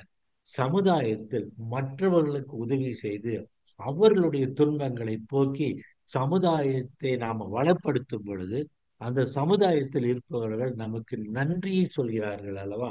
ஆனால் நாம் நன்றியை எதிர்பார்த்து செய்வதில்லை. இருந்தாலும் நம் சமுதாயத்திலிருந்து நமக்கு ஒரு அங்கீகாரம் கிடைக்கும் அல்லவா? அதுதான் உயர் புகழ். அந்த சமுதாயத்தின் அங்கீகாரம், சமுதாயத்தின் பாதுகாப்பு, சமுதாயத்தின் உம், வளமை, இத்தனைக்கும் காரணமாக இருந்து சமுதாயத்தில் அங்கீகாரம் பெறும் பொழுது வரும் புகழ்தான் உண்மையான புகழ். அதான் உயர் புகழ். புகழ் வேற, உயர் புகழ் வேற. அந்த உயர் புகழை நாம் அடைய வேண்டும். அதே சமயத்துல அடுத்ததுதான் வந்து இப்ப நம்ம என்னாச்சு, குழந்தைகளா இருந்தோம், குடும்பஸ்தனா இருந்தோம், அப்புறம் இறை வாழ்க்கைக்கு வந்துட்டோம். அப்ப ஞானம் கிட்டுகிறது. ஞானம் கிட்டும் பொழுது என்ன தெரிகிறது? இந்த உலகத்தில் அனைத்துமே அந்த இறையாற்றலால் படைக்கப்பட்டவை. நாமும் அந்த ஒரு உயிரிலிருந்து உயிர் வரைக்கும் அந்த 6 சென்சஸ், 1 சென்சஸ் டு 6 சென்சஸ் வரைக்கும் வர அத்தனை உயிரினங்களும் இறைவனால் படைக்கப்பட்டவை. அவை அனைத்தும் இறைவனின் அருளால் இறைவன் அதன் உள்ளே இருந்து இயக்கிக் கொண்டிருக்கின்றான். அப்படிங்கிற ஞானத்தை பெறும் பொழுது இந்த உலகம், பிரபஞ்சம் மற்ற உயிர்கள் எல்லாருமே நமக்கு இணையானவை. ஆகையால் அவர்களுக்கு நாம் பணி செய்து கிடப்பதே நம்முடைய கடமை. அப்போ துன்பப்படுவோருக்கு கடமை, சமுதாயத்தில் நமக்கு தெரிந்த அறிவை மற்றவர்களுக்கு கொடுப்பது நமது கடமை. இந்த மாதிரி நாம் மற்றவர்களுக்கு இறையை உணர்ந்து சேவை செய்து வாழ்வது தான் ஞானம். ஏன்னா மெய் ஞானம் அப்படின்னா இதுதான் உண்மையான ஞானம். வெறும் படித்து வரும் ஞானம் இல்லை, இறையை உணர்ந்து மக்களுக்கு சேவை செய்யும் ஞானம்தான் இறை ஞானம். அந்த இறை ஞானத்தை பெற வேண்டும் என்பதுதான் இது. இதெல்லாம் நானா என்னுடைய மனதுல தெரிஞ்சு, நானா என்னுடைய வாழ்க்கையை நான் உபயோகித்துக் கொண்டிருப்பது. ஆனா இது என்னுள் இருப்பது வந்து வெளியே யாருக்குமே தெரியாது. ஆனால் நான் இவ்வாறு என்னுள் வாழ்ந்து கொண்டிருக்கின்றேன் என்பதுதான் சத்தியம். நான் ஏன் அப்படி சொல்றேன் அப்படின்னாக்க, இந்த வாழ்த்தும் போது நான் அந்த தெருவுல எல்லாம் போகும்போது கடையில எல்லாம் அந்த பழங்கள் எல்லாம் வித்துட்டு இருப்பாங்க. அப்ப என் மனசு சொல்லும், இவங்களுக்கு நல்லா வித்துறணும், பழங்கள் அழுகிறதுனால வித்துறணும், வித்து இவங்க எல்லாம் நல்லா வாழணும், இவங்க எல்லாம் வந்து அந்த வறுமை கோட்டிற்கு கீழே போகக்கூடாதுன்னு என்னை அறியாமே என் மனசுல இப்பெல்லாம் வர ஆரம்பிச்சிருச்சு. அதனால மற்றவர்களை பார்த்து நான் வாழ்த்துகிறனோ இல்லையோ, கஷ்டப்படுறவங்களை எல்லாம் பார்த்தாலே என்னுடைய மனம் ஆட்டோமேட்டிக்கா இப்ப வாழ்த்த ஆரம்பிக்கிறது. அன்னைக்கு நான் பார்த்தேன், வெறும் அந்த கோணப்புளியங்க அதையே வைத்துக்கொண்டு ஒருத்தர் வந்து வியாபாரம் செஞ்சு உட்கார்ந்துட்டு இருக்காரு. இதையை விற்று இதுல எவ்வளவு வருமானம் வந்து அவர் எப்படி குடும்பத்தை காப்பாற்ற போகிறாருன்னு தெரியல. ஆனா என் மனசு வந்து அவனும் நல்லா இருக்கணும், அந்த குடும்பம் நல்லா இருக்கணும், அவனுங்களா வியாபாரம் நடக்கணும்னா வாழ்த்துமாறு என்னுடைய எண்ணம் தோன்றுகிறது. நான் வாழ்த்தல, அந்த எண்ணம் அப்படியே தோன்ற ஆரம்பிச்சிருச்சு. அந்த மாதிரி நாம் ஒவ்வொருவரையும் ம், இந்த சங்கல்பத்துக்கு கொண்டு வந்துட்டோம்னா நம்ம அறியாமல் நம்ம உடம்பே நம் மனமே வாழ்த்தி கொண்டிருக்கும். வாயால் வாழ்த்த வேண்டுவது இல்லை. பொதுவா என்ன, நம்ம வீட்டுல பெரியவங்க தான் நம்ம வாழ்த்துவாங்க. நம்ம வீட்டுல இப்ப மோடி அவங்க அம்மாவை பாக்குறாங்க, காலை தொட்டு கும்பிடுறாங்க. அல்லது திருமண தம்பதியர்களை பெரியவர்கள் வாழ்த்துவார்கள், இல்லைன்னா பெரியவர்கள் இளைய வயதினரை வாழ்த்துவார்கள். அப்போ நாம யாரை வாழ்த்தணும் அப்படின்னா, நம்மளுடைய லைஃப் பார்ட்னரை வாழ்த்தணும், குழந்தைகளை வாழ்த்தணும், சகோதரரை வாழ்த்தணும். இதெல்லாம் வந்து ஒன்னொன்னா நம்ம பார்க்கலாம். முதல்ல வந்து நம்மளுடைய துணைவியை வாழ்த்தணும். இப்பதான் நான் சொன்னேன், இந்த சத்திய செல்வியும் பொய்யாமொழி இந்த பேர் பார்த்த உடனே அந்த கணவன் மனைவி அமைவது இறைவன் கொடுத்த வரம் அப்படிங்கிறது எனக்கு தோன்றியது. பொதுவா எந்த கணவன் மனைவி பார்த்தாலுமே கொஞ்ச காலத்துல பார்த்தா ரெண்டு பேரும் மேட் ஃபார் ஈச் அதர் மாதிரி இருப்பாங்க. இவங்க சொல்லாமே அவங்க செய்வாங்க, அவங்க சொல்லாம இவங்க செய்வாங்க. அந்த மாதிரி இணைந்து அவர்கள் செயல்படுவதை நான் பார்த்திருக்கிறேன். ஆகையால் நம் துணைவர்களோடு நாம் இணைந்து அந்த கடவுளுக்கு நன்றி சொல்லி அவர்களை வாழ்த்தி, ஏன்னா அவர்களால் தான் நாம் நன்றாக வாழ்ந்து கொண்டிருக்கின்றோம் என்று வாழ்த்த வேண்டும். அடுத்தது வந்து இந்த குழந்தைகளை நாம் எதுக்கு வாழ்த்துவோம்? நம்ம குழந்தைகளை அவங்க நல்லா படிக்கணும், நல்லா அறிவு வரணும், நல்லா வளமோடு வாழ்த்தணும் அப்படின்னு ஒரு பக்கம் வாழ்த்துவோம். அதே சமயத்தில் அவர்கள் நம்மளுடைய கருவிலிருந்து உருவானவர்கள் என்பதை நாம் உணர்ந்து கொள்ள வேண்டும். அப்ப நம்ம கருவுல நல்லதும் இருக்கும், கெட்டதும் இருக்கும், கெட்ட விஷயங்களும் இருக்கும், கெட்ட வியாதிகளும் இருக்கும். ஆகையால் நம்மளுடைய கரு மூலமாக அவர்களுக்கு அந்த மாதிரி ஒரு கெட்ட வியாதியோ கெட்ட அலைகளோ போயிருந்தால் அவர்களை அதிலிருந்து காப்பாற்றுவதற்காகத்தான் நம் குழந்தைகளை முதலில் நாம் வாழ்த்துகிறோம். இரண்டாவது வாழ்த்து தான் அவர்கள் நல் அறிவை பெற்று நல் வளம் பெற்று நல்வாழ்வு வாழ வேண்டும் என்பது இரண்டாவது. முதல் வந்து நம் கருவில் இருந்து வரும் கெட்ட அலைகளும் கெட்ட நோய்களும் அவர்களை தாக்காமல் இருக்க வேண்டும் என்று வாழ்த்துவதுதான் நாம் குழந்தைகளை வாழ்த்துவது. அதே சமயத்துல நாம் சகோதர சகோதரிகளை எதற்காக வாழ்த்துறோம்னா அதேதான். நம்ம அப்பா அம்மா கருவில இருந்து நமக்கு என்ன கெட்ட அலைகள் கெட்ட வியாதி வந்திருக்கோ அதே அலைகள் தான் நம்மளுடைய உடன் பிறந்தோருக்கும் வந்திருக்கும். அப்ப ரெண்டு பேருக்கும் அந்த இது பாதிக்காமல் இருக்காமன்னா, நமக்கு ஒரு வியாதி வந்தா அதே வியாதி அவங்களுக்கு வர்றதுக்கு சான்ஸ் இருக்கு. அதனால நாம் அவர்களை வாழ்த்தும் பொழுது அவர்களும் அந்த பாதிப்பிலிருந்து காப்பாற்றப்படுவார்கள். அவர்கள் வாழ்த்துவது மூலம் நாம் நம்மை காப்பாற்றிக் கொள்கிறோம். ஆகையால் தான் நாம் நம்மளுடைய உடன் பிறந்தோரை கண்டிப்பாக வாழ்த்த வேண்டும். ஏன்னா நம்ம அப்பா அம்மாவை வாழ்த்துறோம் கரெக்டு, துணையை வாழ்த்துறோம் கரெக்டு, குழந்தைகளை வாழ்த்துறோம் கரெக்டு. ஆனா உடன் பிறந்தோரை நாம் வாழ்த்துவது இதற்காகத்தான். அடுத்தது வந்து நண்பர்களை வாழ்த்த வேண்டும். இதுல நமக்கு என்ன கிடைக்குது? அவனே நண்பன், நண்பனை நம்ம வாழ்த்து என்ன பண்ண போறோம் அப்படின்னா அர்த்தம் வேற. இப்ப நமக்கு ஒரு பொதுவா நமக்கு நெருங்கிய நண்பர்கள்னா குறைஞ்சது ஒரு 5 6 தான் இருக்கும். 10க்கெல்லாம் போய் நாம் பார்த்ததே இல்லை. ஒரு 5 6 இருக்கும். அந்த 5 6 நண்பர்களிலும் ஒருத்தர் மிகவும் நல்லவராக இருக்கலாம், ஒருத்தர் மிதமாக இருக்கலாம், கொஞ்சம் மோசமா ஒருத்தர் இருக்கலாம், ஒரு கெட்ட எண்ணங்கள் அவரிடம் இருக்கின்றோம். அப்போ நாம அந்த நண்பர்களை வாழ்த்து கொண்டிருக்கும் பொழுது எல்லா நண்பர்களும் நல்லவர்களாக மாறி நம்மோடு இணைந்து இணக்கமாக வாழ்வார்கள். அதற்காக தான் நாம் நண்பர்களை வாழ்த்த வேண்டும். நான் முதல்ல நினைச்சது அதான், எதுக்கு நண்பர்களை வாழ்த்தணும் அப்படின்னு நினைச்சது வந்து அவங்க நல்லா இருக்கணும்னு இல்லை. அந்த நண்பர்கள் எல்லாம் நன்றாக இருந்தால்தான் நம்முடைய நட்பு நலம் நன்றாக இருக்க வேண்டும். அந்த நட்பு நலம் நன்றாக இருக்க வேண்டும் என்பதற்காகத்தான் நாம் நண்பர்களை வாழ்த்துகிறோம். அதை புரிஞ்சுக்கணும்.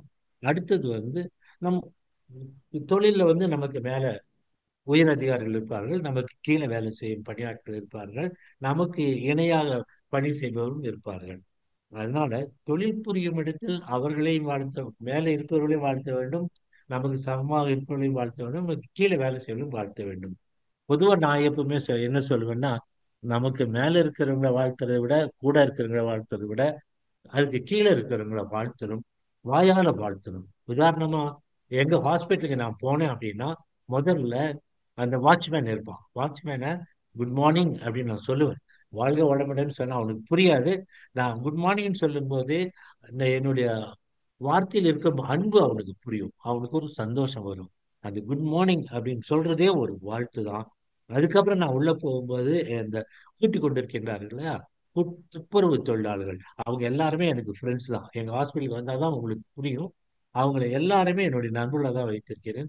அவர்களை எப்பொழுதுமே என்னம்மா, அவங்களுக்கு போனா குட் மார்னிங் சொன்னா கூட அவங்களுக்கு புரியாது. என்னம்மா சாப்பிட்டீங்களா, எப்ப வேலைக்கு வந்தீங்க, செய்யுங்க அப்படின்னு ஒரு ரெண்டு வார்த்தை அவங்க கூட பேசிட்டு தான் போவனே தவிர அவங்க கூட நான் பேசாமல் நகர மாட்டேன். அப்போ அவங்களுக்கு ஒரு சந்தோஷம் இருக்கு, டாக்டரே நம்ம கூட வந்து பேசினாருன்னா அதே ஒரு வாழ்த்து தான். அவங்க வாழ்க்கை பிரதிபலிக்கும் அந்த ஒரு சந்தோஷம் மற்றவர்களுடன் அது பிரதிபலி. ஏன்னா அது ஒரு செயின். இந்த சந்தோஷம் அவங்களுக்கு அது மற்றவங்களுக்கு அப்படியே போயிட்டு இருக்கும். அதனால நம்ம தொழில் செய்யும் இடத்தில் மேலே இருக்கிறவங்களையும் வாழ்த்த வேண்டும், நம்மோடு சரிசமமாக இருப்பவர்களையும் வாழ்த்த வேண்டும், கீழே இருப்பவர்களை வாழ்த்துவதுதான் மிக மிக முக்கியம்.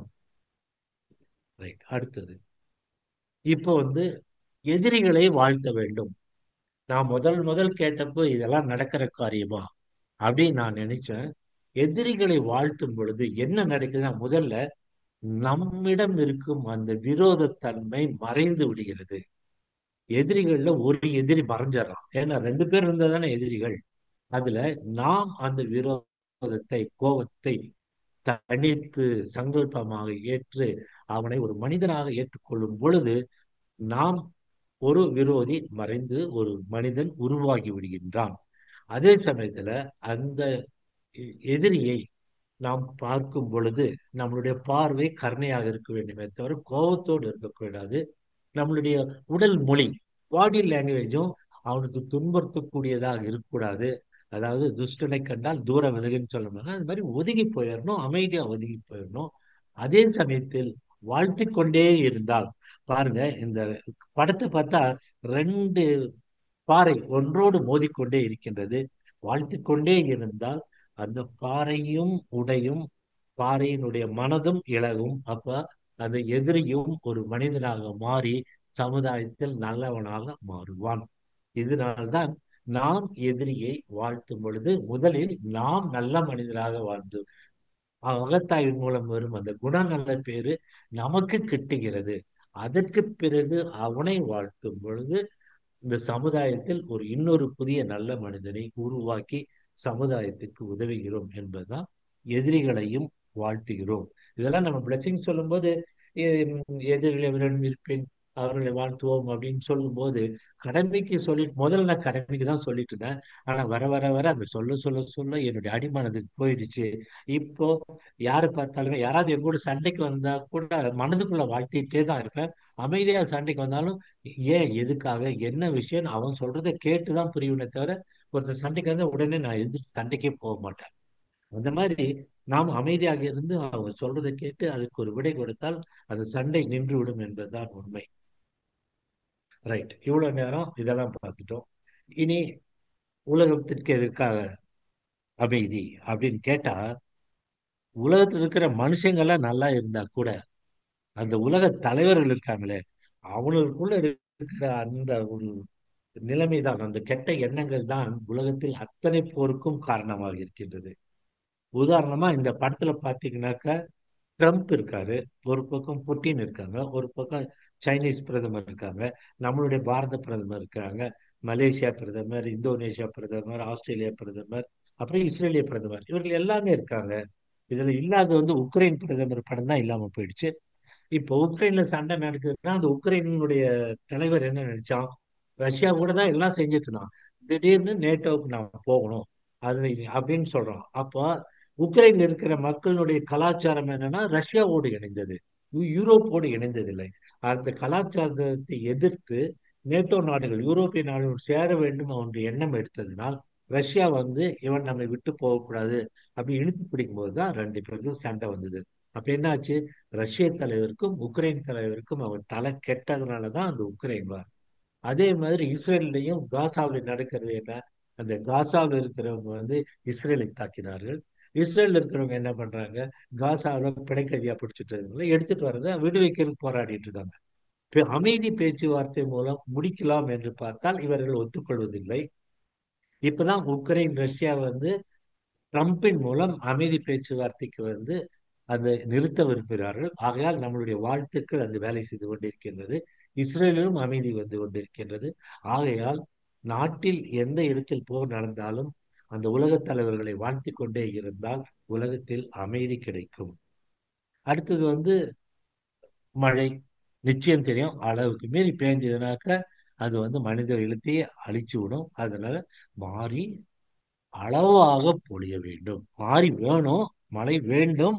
ஆனால் நமக்கு எவ்வளவு தேவையோ அளவாக பொழிந்தால் மக்கள் வளமாய் வாழ்வார்கள். அளவுக்கு மீறி பொழிஞ்சாலும் மக்களுக்கு கஷ்டம்.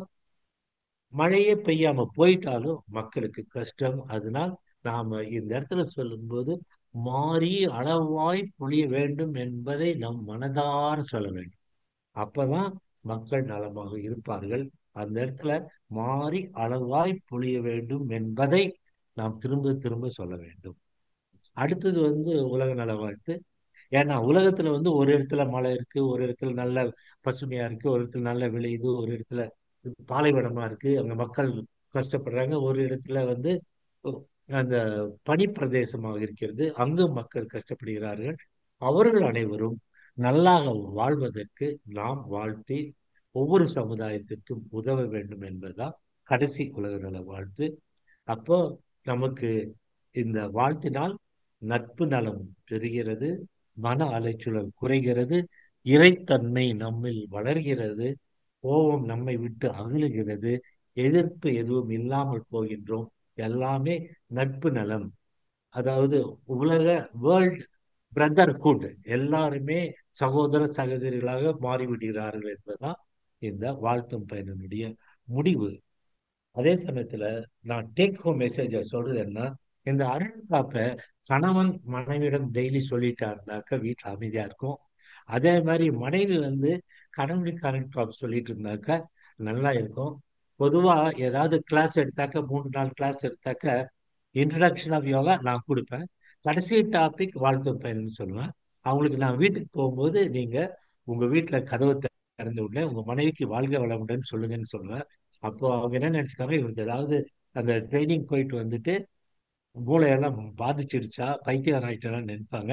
அதோட இந்த அருள்காப்பையும் உங்க மனைவியை பார்த்து எல்லா நேரங்களிலும் என்னோடு இருக்கும் துணைவியே என்னை வாழ்த்து வாயின்னு சொல்லும்போது அது வந்து உண்மையிலேயே நம்ம குடும்பத்திலும் ஒரு அமைதியை கொண்டு வரும். ஆகையால் நாம் மற்றவர்களுக்கு அருள்காப்பை சொல்வதை விட நம் மனைவிக்கும் மனைவி தன் கணவருக்கும் நாம் நம் குடும்பத்திலும் சொல்வதே நன்மையாக இருக்கும் என்று நினைக்கிறேன். அப்போ இதான் இதனுடைய நன்மை எல்லாமே நான் சொல்லிட்டேன். அப்போ உலக அமைதிக்கு வேதாத்திரத்தை பரப்புவதற்கு நாம் எப்பொழுதும் வாழ்த்துக்களை சொல்லிக்கொண்டே இருக்கின்றோம், சொல்லிக்கொண்டே இருக்க வேண்டும். வாழ்க வளமுடன், வாழ்க வையகம், வாழ்க வளமுடன். தற்போது நாம் கேள்வி பதில் நிகழ்ச்சிக்கு செல்ல இருக்கின்றோம். ஐயா அவர்களிடம் கேள்வி கேட்க விரும்பும் அன்பர்கள் தங்கள் கைகளை உயர்த்தி தங்கள் கைபேசியை தாங்களே அன்மியூட் செய்து கொண்டு கேள்விகளை கேட்கும் பொழுது இது அனைவருக்கும் பயனுள்ளதாக அமையும் என்பதை தெரிவித்துக் கொண்டு ஐயா கேள்வி பதில் நிகழ்ச்சிக்கு செல்லலாங்களா ஐயா? வாழ்க வளமுடன், வாழ்க வளமுடன். முதல் அன்பராக TS ராஜாராமன் ஐயா பழவந்தாங்கலில் இருந்து. வாழ்க வளமுடன். வாழ்க வளமுடன். வாழ்க வளமுடன் ஐயா. ஐயா இருக்காரா? இருக்காருங்க ஐயா. வாழ்க வளமுடன் சொல்லுங்க ஐயா. கேளுங்க. இனிய யுகாதி நல்வாழ்த்துக்கள் ஐயா. அது அருமையான தலைப்பில் பேசுனீங்க இன்னைக்கு. ரொம்ப எனக்கு பிடிச்ச டாபிக்கா இருந்தது. விஞ்ஞான பார்வையில் உங்களுடைய கருத்துரை எடுத்து போனீங்க. ஒரு புது விஷயம் உங்கள்கிட்ட கற்றுட்டேன் இன்னைக்கு. நம்ம சொல்லக்கூடிய ஒலி அலை வந்து காற்று மண்டலம் வரை தான் போகும், எண்ணங்கள் மட்டும்தான் அந்த பெரிய கிளான்ஸ் வழியாக பிரபஞ்சவர்கள் போகுங்கிறது புது செய்தியாக இருந்தது. அதில் பயனுள்ள செய்தி கொடுத்தீங்க, நன்றியா. என்னுடைய கேள்வி என்னன்னா 2 கேள்வி. ஒன்று வந்து நீங்கள் பேச்சில் ஒரு வார்த்தை சொன்னீங்க, தவம் செய்யும் பொழுது நம்மளுடைய ஆன்மா உள்ளேயும் வெளியும் போயிட்டு வரும்னு சொன்னீங்க. அப்ப ஆன்மா வெளியில போயிட்டா நம்ம டெட்டு தானே, மறுபடியும் எப்படி லைவ் ஆகும்? நீங்க ஆன்மாவோடயே தான் இருப்பீங்க. உடம்ப மறந்துருங்க. ஓஹோ. உடம்பில் உயிர் இருக்கும். ஆனா ஆ. ஆன்மா தான் வெளியே போயிட்டு வந்துட்டு. அது கூடு விட்டு கூடு போயிருக்கு. ஓ, அப்படியா? அப்படியா? இது கொஞ்சம் புதுமையா இருந்தது கேட்கறதுக்கு. அது சந்தேகம் கேட்டேன். ரெண்டாவது கேள்வி, இப்போ மகரிஷியனுடைய உலக அமைதிக்காக எல்லாரும் சேர்ந்து வாழ்த்தினா உலக அமைதி கிடைக்கும்னு சொன்னீங்க, ரைட்டு. அமைதி இன்னும் கிடைக்கதான் போறது. எனக்கு இன்னொரு கேள்வி என்னன்னா, இப்போ யாருக்குமே பயன்படாத பெரும் பகுதி இந்த இடத்துல வந்து பாலைவனமா இருக்கு. அந்த ஆமா. பாலைவனத்துல மழை வாழ்த்து சொன்னா நம்ம மழை பெஞ்சு பாலைவனம் வளமா இருக்குமா? இல்ல, நம்ம கடவுள் படைச்சதுக்கு ஒன்னொன்னுக்கும் ஒரு காரணம் இருக்கும். ஒரு ஆ. பக்கம் தண்ணீர் நிறைய இருக்கு. ஆ. ஒரு பக்கம் தண்ணீரே இல்லாத பாலைவனம் இருக்கு. ஒரு ஆ. பக்கம் வந்து வெறும் பனிக்கட்டியா இருக்கு. ஒரு பக்கம் மனிதர்கள் வாழக்கூடிய நிலமாக இருக்கின்றது. நம்ம ம். கண்ணுக்கு தெரிஞ்சு இதுதானே தவிர, ம்.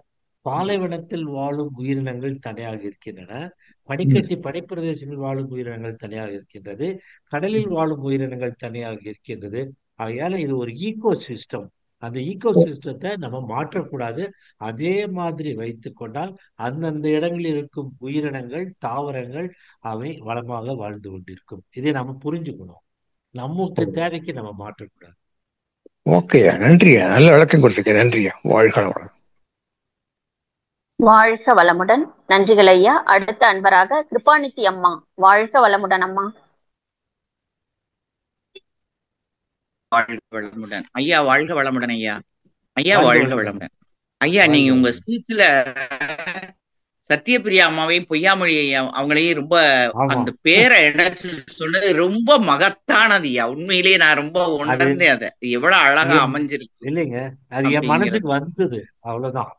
அதுதான் என் மனசுக்கு ஆமா ஐயா. பார்த்தாலே நாங்க வர இவ்வளவு நாள் தான் ஆரம்பிக்கும். நாங்க கேட்கிறோம். அவங்க எவ்வளவு போகோஸ் பண்ணாங்க. இதை உணர்ற ம். சக்தி கூட இல்ல. ரொம்ப அருமையா இருந்த. நான் அதை நினைச்சு எழுதி கூட பார்த்தேன். எப்படி இவங்க இந்த கப்பிள்ஸ் நல்லா அமைஞ்சிருக்காங்க அப்படின்னு. ரொம்ப நல்லா இருந்தது ஐயா. அது ரொம்ப பாராட்டணும். எப்படி பட்டுன்னு சொன்னீங்கிறது பாராட்டல, ரொம்ப எனக்கு. இல்லைங்க. காலை வெயிலும் சரி, மாலை வெயிலும் சரி, மனிதனுக்கு நல்லதுதான். இன்னும் என்னை கேட்டா காலை வெயில் தான் மனிதனுக்கு நல்லது.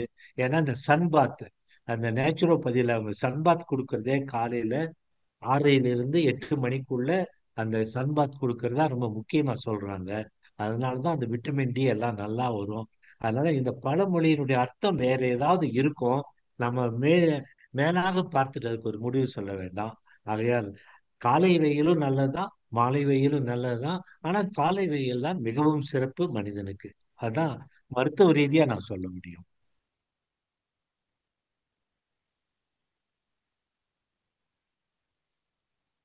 பகல்ல கருப்பு துணி போட்டு தூங்குறாங்கன்னா அவங்க அவங்களே ஏமாத்திக்கிறாங்க. நாம இயற்கையை வெல்ல முடியாது. நம்ம மகரிஷி என்ன சொல்வாரு, எப்பொழுதும் இயற்கையோடு இணைந்து வாழுங்கள் தான் சொல்லுவாரே தவிர, இயற்கையை நமக்கு தேவையான மாதிரி மாற்றி வாழணும்னு நினைச்சீங்கன்னாக்க அது எதிர்வினையில் தான் முடியும். ஆகையால் இயற்கையோடு வாழுங்கள். பகல்ல தூக்கம் வந்தா தூங்குங்க, அது பத்தி தப்பில்லை. ஆனா இரவில் அந்த 12 மணிலிருந்து காலையில அந்த பிரம்ம முகூர்த்தம் வரைக்கும் கண்டிப்பாக மனிதர்கள் தூங்க வேண்டும்.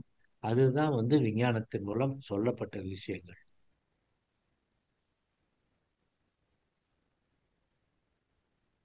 வாழ்க வளமுடன். வாழ்க வளமுடன். ஏன் நீங்க சொல்லி கொடுத்த சங்கல்பத்துலதான் இன்னைக்கு நான் வாழ்த்துறேன். ஏன்னா வாழ்க அது வளமுடன் வாழ்க வளமுடன் சொன்னா நீங்க சொல்ல ரொம்ப அது உணர்வா இருந்துச்சுயா. இன்னொரு தடவை யூடியூப்ல கேட்டுட்டு அதை இன்னும் கூட நல்லா நிறைய கத்துக்க வேண்டியது இருக்குயா. நன்றி சத்யபிரியாம்மா. வாழ்க நன்றி வளமுடன். சத்ய. வாழ்க வளமுடன். உங்களுக்கு தனி வாழ்க ஸ்பெஷல் வாழ்க வளமுடன் அம்மா. வளமுடன். வாழ்க வாழ்க வளமுடன். வளமுடன் அம்மா. நன்றிகள் அம்மா. இது என்னன்னாங்கய்யா, வாழ்க வளமுடன் 2 பேருமே ஆன்மீகத்துல ஒரு ஆழ்ந்த ஈடுபாடுல இருக்கோங்கய்யா. ஆமா. எந்த விதத்தில் வேற குடும்பத்திலயோ இதுலயோ வந்தா கூட 2 பேருமே ஒரு ஆழ்ந்த ஈடுபாடுல இருக்கும். அவங்க சாமிஜி கிட்ட தான் ஆரம்பிச்சாங்க. பட் வேற பயிற்சிகள் இப்ப நல்லா ஆழ்ந்து செஞ்சுக்கிட்டு இருக்காங்க. நானும் நம்மளோட இதுல ஆழ்ந்து போயிட்டு இருக்கேன். எதில் எந்த விஷயம் வந்தாலும் இந்த ஒரு விஷயம் எங்களை இணைச்சிடுங்க ஐயா. நான் நினைக்கிறத அவங்க அதை செயல்படுத்திடுவாங்க. அது ஒரு பிரச்சனையாக போகாது. நான் இதை அன்பர்களுக்கே சொல்ல விரும்புறேன் நான்.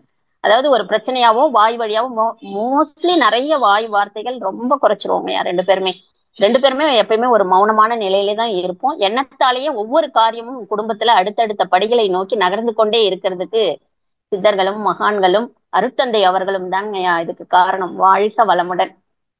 இதுதான் உங்க பேரை பார்த்த உடனே என்ன அருட்தொண்டுக்கு அனுப்புறதுக்கு தவறாம அருட்தொண்டு அனுப்ப ஒரு இதுவுமே தடையுமே இல்லாம அற்புதமா அதுக்கு கோஆபரேட் பண்ணிட்டு இருக்காருங்க எங்க ஐயா. வாழ்க வளமுடன் ஐயா. நன்றிகள் ஐயா.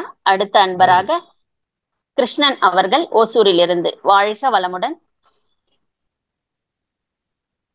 ஐயா ஐயா வாழ்க வளமுடன். வாழ்க வளமுடன் கிருஷ்ணன். ஐயா வகுப்பு ரொம்ப சிறப்புங்கய்யா. எனக்கு என்ன மனசுல இப்பெல்லாம் தோண ஆரம்பிச்சிருச்சுன்னா, வாழ்நாள்ல இறுதி நாள்ல இருப்போம் இல்லைங்களா, அந்த மரணம் நெருங்கும் போது நம்ம வாழ்க்கையை திரும்பி பார்க்கும்போது நம்மளை பிடிக்காதவங்க யாருமே இருக்கக்கூடாது. அதே மாதிரி நம்மளும் வந்து எல்லாருமே நமக்கு பிடிச்சவங்களா இருக்கணும், அப்படியான ஒரு வாழ்க்கை முறை வாழணும்ன்றதுல அந்த வாழ்த்தும் பயணம் வகுப்பு வந்து இந்த அடிக்கடிக்கு கேட்டு கேட்டு கேட்டு, முக்கியமா நம்மளோட வாழ்க்கை துணை வந்து நம்ம இறந்த அப்புறம் ஒரு நல்ல ஒரு வாழ்க்கை துணைவரை நம்ம இழந்துட்டோம்னு அவங்க மனதளவுல ஃபீல் பண்ணணும். அந்த மாதிரி அவங்களுக்கு நம்ம உதவியாகவும் உறுதுணையாகவும், அதே சமயம் நம்ம உடன் பிறந்தவங்களுக்கும் சரி எல்லாருக்குமே ஒரு நல்ல ஒரு மனிதரை நம்ம இழந்துட்டோம்னு எல்லாரும் நினைக்கிற அளவுக்கு நம்ம அவங்களுக்கு வாழ்ந்து காட்டணும் அப்படின்ற ஒரு எண்ணம் தாங்க அந்த வாழ்த்தும் பயணம். என்னது, நான் வந்து உங்க கூட ஒசூர்ல அடிக்கடிக்கு உங்களை சந்திக்கிற ஒரு வாய்ப்பு, ஒரு நல்ல ஒரு மனிதரோட நம்ம பயணம் அப்பப்போ செய்யறோம் அப்படின்ற ஒரு வாய்ப்பு எனக்கு கிடைச்சது மிகப்பெரிய ஒரு கிஃப்டிங்கயா. அது வாழ்க்கையில நாங்க ஏதோ ஒரு புண்ணியம் பண்ணியிருக்கோம், உங்களோட தொடர்பு அப்பப்போ கிடைக்கிறது. பிளஸ் வந்து அந்த கொடுக்காப்புளியை விற்கிறவங்களோட அதை அவங்கள நினைச்சு உங்க மனசு அந்த அன்பும் கருணையுமா அந்த வியாபாரத்துல எவ்வளவு அவங்க சம்பாதிச்சிட போறாங்க, ஆனா அவங்க நல்லா சம்பாதிக்கணும்ன்ற அதெல்லாம் ஒரு தெய்வீக எண்ணங்கயா. அந்த எண்ணத்துல நீங்க வந்து உங்களை நிச்சயமா உங்களை பார்த்து நாங்க ரொம்ப பெருமைப்படுறோங்கய்யா. ரொம்ப நன்றிங்கய்யா. வாழ்க வளமுடன். வாழ்க வளமுடன்.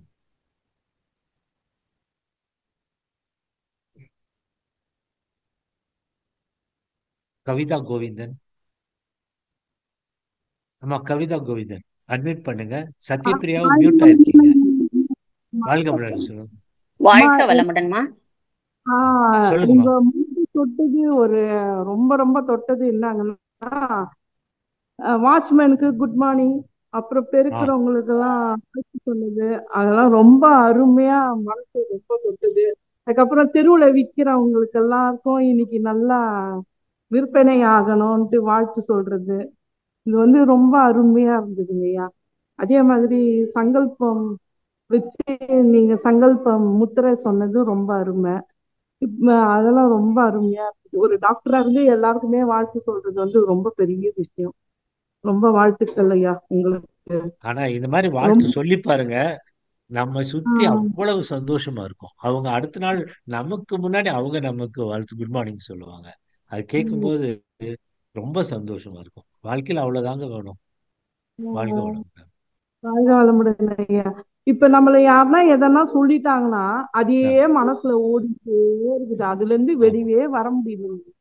அது யாருன்னா எதனா சொல்லிட்டாங்கன்னா சொல்லும்போது நம்ம வாழ்த்திட்டே இருக்க வேண்டியதுதான், வேற வழியே இல்லை. நன்றிங்க ஐயா. எல்லாரையும் வாழ்த்தணும், ஆனா தெருவுல இருக்கவங்க குப்பைக்காரங்க இவங்களெல்லாம் வாழ்த்தும் போது அது பெரிய விஷயங்க. அதுதான் பெரிய விஷயம். எல்லாரும் சகோதர சகோதரிகள் சக மனுஷர்களை வாழ்த்திடலாம், ஆனா குப்பைக்காரங்களும் தெருவுல விற்கிறவங்களையும் வாழ்த்துறது ரொம்ப பெரிய மனசு. ரொம்ப நல்லா வாழ்த்துறதை விட அவங்கள பார்த்து ஒரு புன்னகை, நல்லா இருக்கீங்களா, சாப்பிட்டீங்களா, இதே ஒரு வாழ்த்து தாமா. நம்ம அவங்க கிட்ட போய் வாழ்க வாழ்முடன் சொன்னா இந்த ஆள் என்ன முட்டாளா பைத்தியார்னான்னு நினைப்பாங்க. அதுக்கு பதிலா சாப்பிட்டீங்களா, நல்லா இருக்கீங்களா, என்னம்மா அப்படின்னு கேட்டுட்டு போனாலே அது ஒரு வாழ்த்து தானே. நாம் அந்த மாதிரி கொஞ்சம் மாத்திக்கணும். வாழ்க வளமுடன். வாழ்க வளமுடன் ஐயா. ரொம்ப நன்றிங்க ஐயா. வாழ்க வளமுடன் அம்மா. வாழ்க வளமுடன் அம்மா. மிக்க நன்றி அம்மா. அவர்களை தொடர்ந்து அடுத்த அன்பராக வளர்மதி அம்மா அவர்கள். வாழ்க வளமுடன். வாழ்க வளமுடன். இணைப்புக்கு நன்றி ஐயா. வாழ்க வளமுடன் ஐயா. கேக்குதுங்களா? வாழ்க வளமுடன்மா. கேக்குது கேக்குது, சொல்லுங்க. ரொம்ப சிறப்பா இருந்தது. அதாவது பரந்த மனப்பான்மை சொல்லுவாங்க, அந்த அந்த வேர்டு ரொம்ப ஆப்டா இருந்துச்சு. ரொம்ப அதாவது நமக்கு தெரியாதவங்க கூட பார்த்து சிரிச்சு, நானுமே எப்பவுமே அப்படிதான். ஒரு பெருக்கிறவங்களா இருந்தா கூட அவங்கள பார்த்து சிரிப்பேன், அவங்களும் என்னை பார்த்து சிரிப்பாங்க. சாப்பிட்டீங்களான்னு கேட்பேன். இப்ப நீங்க சொன்னதெல்லாம் நானும் செஞ்சிருக்கேன், அதனால எனக்கு ரொம்ப மகிழ்ச்சியா இருந்துச்சு. ரெண்டாவது இந்த வாழ்த்து பயணம் வந்து என்னுடைய லைஃப்ல ரொம்ப ஒரு மாற்றத்தை கொண்டு வந்திருக்கு. என்னன்னா என் ஹஸ்பண்ட் அப்படியே வந்து என்ன சொல்றது, இப்போ ஒரு வாக்குவாதமே இல்லை. ஒரு குடும்பம் ஒரு அமைதியா, ஒரு சந்தோஷமா, ஆஹ் 10 வார்த்தை பேசுற இடத்துல கூட ஒரு 4 வார்த்தை பேசினா ஒரு ஒரே வார்த்தை வார்த்தை வாழ்க தான். வளமுடன் சொல்லிட்டு போயிட்டாலே போதும். அந்த ஒரு சூழ்நிலைக்கே நம்மள தள்ளப்படுறது இல்ல. அதுதான் நம்ம குருமானுடைய அந்த வாழ்த்தும் பயணம். ரொம்ப அந்த வாழ்க வளமுடன் இந்த தாரக மந்திரம் ரொம்ப சிறப்பா அந்த அலைகள் போய் ஊடுருவி சொல்ல வார்த்தை இல்லை எனக்கு. அப்படிதான் சொல்லணும் ஐயா. ரொம்ப சிறப்பா ஆமா. இருந்துச்சு. இப்ப நீங்க சொன்னது வந்து கணவர்கிட்ட வாழ்க வளமுடன் சொல்ற மாதிரி நம்ம ம் குழந்தைகிட்ட வாழ்க வளமுடன் சொல்லாக்க முதல்ல ஒரு மாதிரி அவங்களுக்கு இருக்கும். ஆனா ம் நம்ம சொல்ல சொல்ல சொல்ல சொல்ல அந்த வார்த்தை அவர்களுடைய மனதில் பதிந்து அவருடைய அடிமனதுக்கும் போயிருமா. அதனால நம்ம ம் வாழ்றது நம்ம குடும்பம் நல்லா இருக்கணும், குழந்தைகள் நல்லா இருக்கணும் தான் முதல். அதனால இந்த வாழ்க வளமுடன் வார்த்தை நம்ம வீட்டில் ஒலித்து கொண்டே இருந்தால் அந்த ம் குழந்தைகளின் மனமும் பண்படும், வாழ்க்கையும் நல்லா இருக்கும். நம்ம அவங்கள டைரக்டா வாழ்த்தவே வேண்டாம். அவங்க கண்ணு முன்னால வேற எங்க வாழ்க வளமுடன் சொல்லிட்டு அது அவங்களுக்கு பதியும். அதாம்மா முக்கியம். ம் வாழ்க வளமுடன். கண்டிப்பாங்க ஐயா. நன்றி ஐயா, நன்றி ஐயா. வாழ்க வாழ்க வளமுடன் ஐயா. வளமுடன். வாழ்க வாழ்த்துக்கள். வளமுடன். வாழ்க வளமுடன்.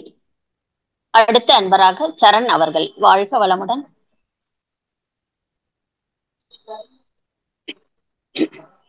வாழ்க வாழ்க வளமுடன் ஐயா. வாழ்க வாழ்க வளமுடன். வளமுடன். வாழ்க சொல்லுங்க சார். வளமுடன் ஐயா. ஐயா வாழ்க சிறப்பான வளமுடன். சிந்தனைங்க ஐயா.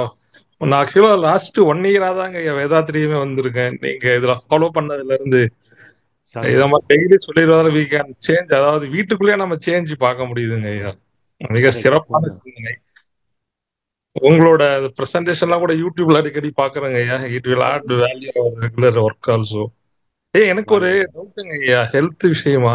இந்த ஒமேகா 3, இந்த விட்டமின் டி, மக்னீசியம், இப்ப இத மாதிரி டேப்லெட்லாம் அதை டெய்லி எடுத்துக்கலாம்னு சொல்றாங்க ஐயா. அது மாதிரி சாப்பிடலாமா above 50 years of age? ஆமாங்க. கண்டிப்பா சப்ளிமெண்டா எடுத்துக்கணும். சப்ளிமெண்ட்னு சொல்லுவோம். சப்ளிமெண்டா கண்டிப்பா எடுத்துக்கணும். Omega 3 fatty acid, calcium. ஏன்னா கால்சியமும் விட்டமின் டியும் யாருக்கு டெஸ்ட் பண்ணாலும் 40 வயசுக்கு மேல கம்மியா தான் இருக்கு. ஆனா அது நம்மளுடைய உடம்பின் செயல்பாட்டுக்கு ரொம்ப தேவை. அதே சமயத்துல ஒமேகா 3 ஃபேட்டி ஆசிட் வந்து ரொம்ப உடம்ப நமது அறிவு கூர்மைக்கு, மூளை வளர்ச்சிக்கு, மூளை செயல்படுவதற்கு எல்லாத்துக்குமே பெரியவங்களுக்கு உதவுது. கர்ப்பிணி பெண்கள் ஒமேகா 3 ஃபேட்டி ஆசிட் சாப்பிடும் பொழுது குழந்தையினுடைய மூளை வளர்ச்சி, கண்களினுடைய பார்வை, இது எல்லாமே நல்லா இருக்கு. அதனால ஒமேகா 3 ஃபேட்டி ஆசிட் கர்ப்பிணி பெண்களும் சாப்பிட வேண்டும். 40 வயசுக்கு மேல இருக்கிறவங்க அனைவரும் சாப்பிட வேண்டும். அது ஏதோ லிமிட் இருக்குவாங்க ஐயா. ஒமேகா 3 டெய்லி சாப்பிடலாம் இல்லைங்க ஐயா? அதான் சைடு டெய்லி ஒரு எஃபெக்ட். கேப்சூல். அதாவது கடையில வாங்குற மாத்திரை வாங்கினா அவங்க டெய்லி டோஸுக்கு தகுந்த மாதிரி தான் அட்ஜஸ்ட் பண்ணியிருப்பாங்க. அதனால டெய்லி ஒரு டேப்லெட்ல கரெக்டா இருக்கும். ஓகே. இல்லைங்க அதுல வந்து இந்த ரான்சிட் இஷ்யூ அதெல்லாம் இருப்பாங்களா ஐயா? அதெல்லாம் ஏதாவது பிரச்சனை வருமாங்க ஐயா? இல்ல இல்ல, அது வந்து ரான்சிட்ங்கிறது வந்து நீங்க அட்மாஸ்பரிக் ஏர்ல இருக்கிற ஆக்சிஜனோட